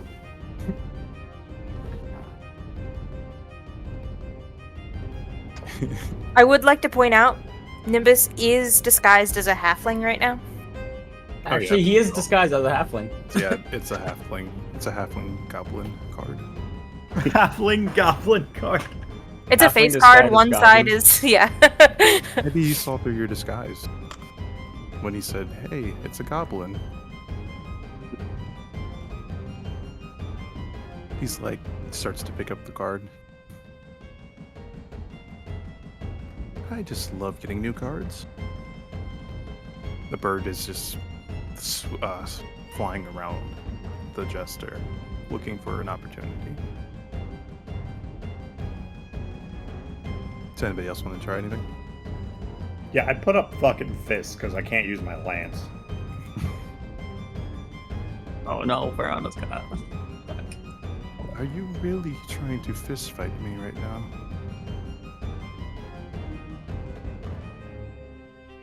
You're using cards, my guy. I don't think you have the right to judge someone on their weaponry. You can hear him talking, but he doesn't hear you.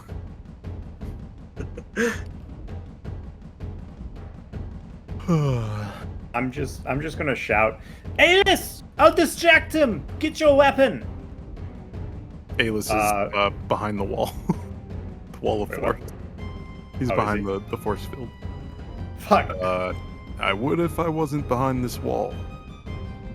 Alice! Figure it out! I'm gonna fucking throw a punch, I guess.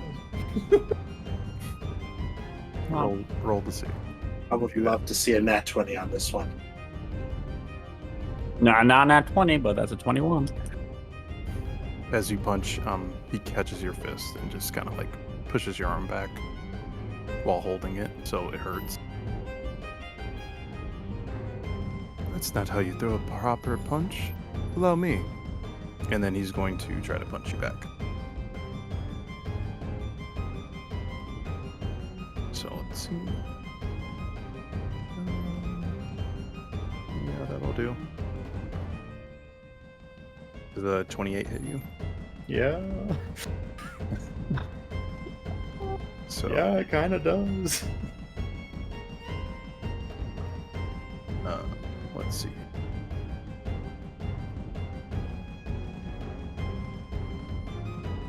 You're gonna take 2 bludgeoning damage.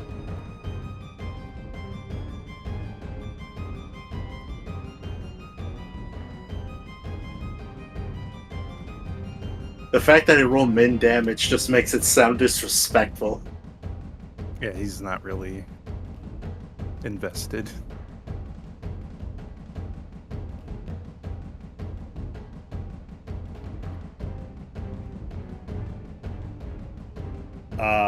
Yeah, I spit on the ground and I'm just like, is that all you got? I'm He's gonna just- Go ahead. fucking swing at him again. Swing at him again. I don't give a fuck. Shit! He just kind of like takes a half step back as you swing wildly. All right, are you done? Are you quite done yet? And he just starts to walk away from you.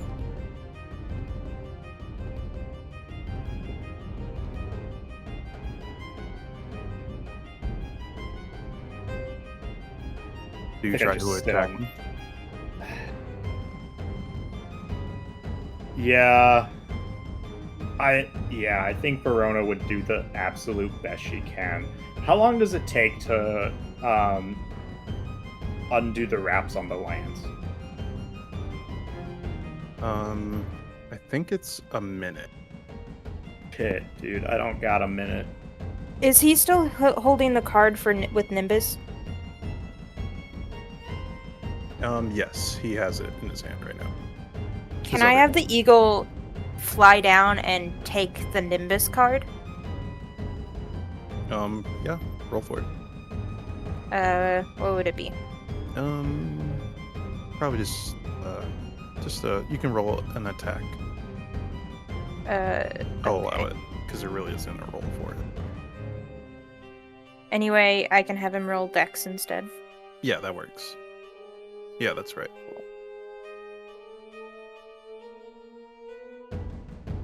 Okay, here we go, Eagle. Come on. 12? Yep, he managed to grab the card. Cool. But he doesn't seem phased by it, Yeah. as he's just walking towards the king. Yeah. At the very least, we have the Nimbus card.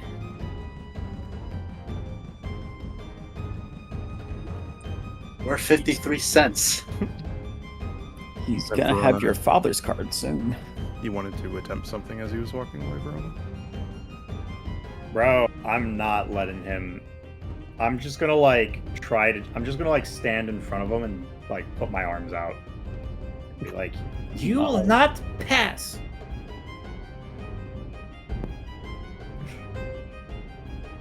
So, as he's just walking up, yeah.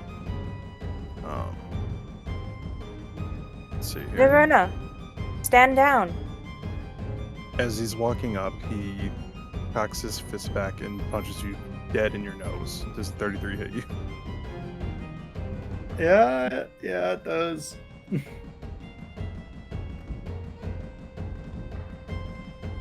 So, as he punches you square in your nose, take 4 bludgeoning damage. Serious this time. Do you insist on being in my way, or will you let me pass? I will not let you reach my Verona, king. stand down. I will not!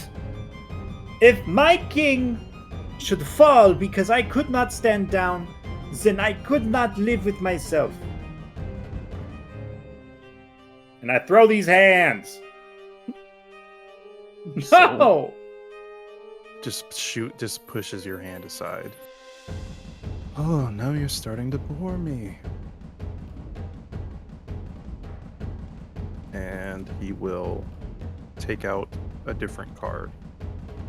Oh. That looks shiny. It's different. He's hitting me with the polychrome. You're gonna be a foil, babe.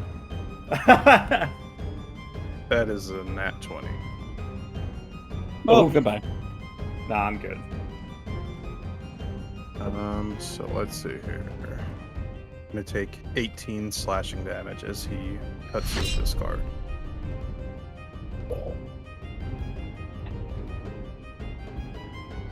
How's Verona looking? Just half health.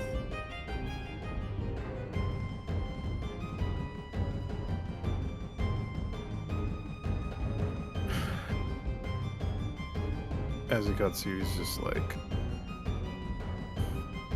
now kindly move out of my way.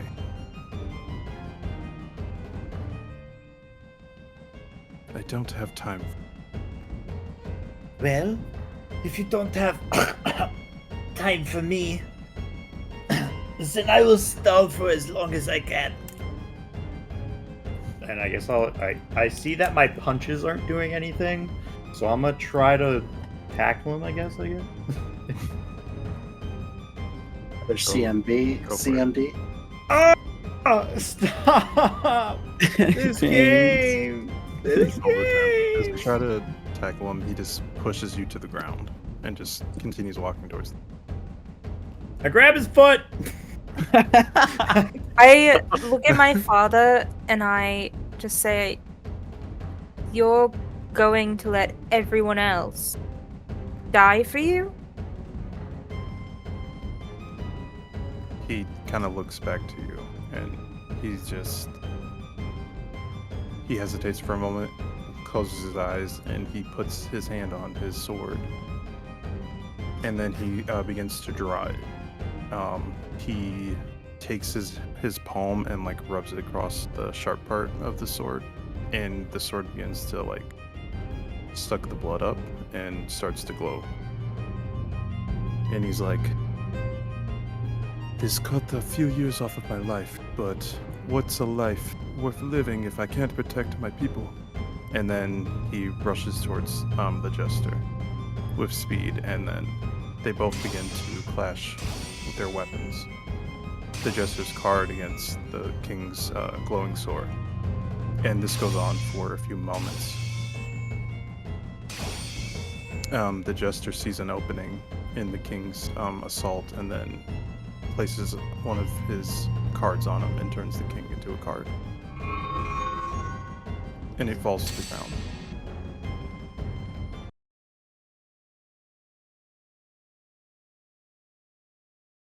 And I feel like that would be a great place to end.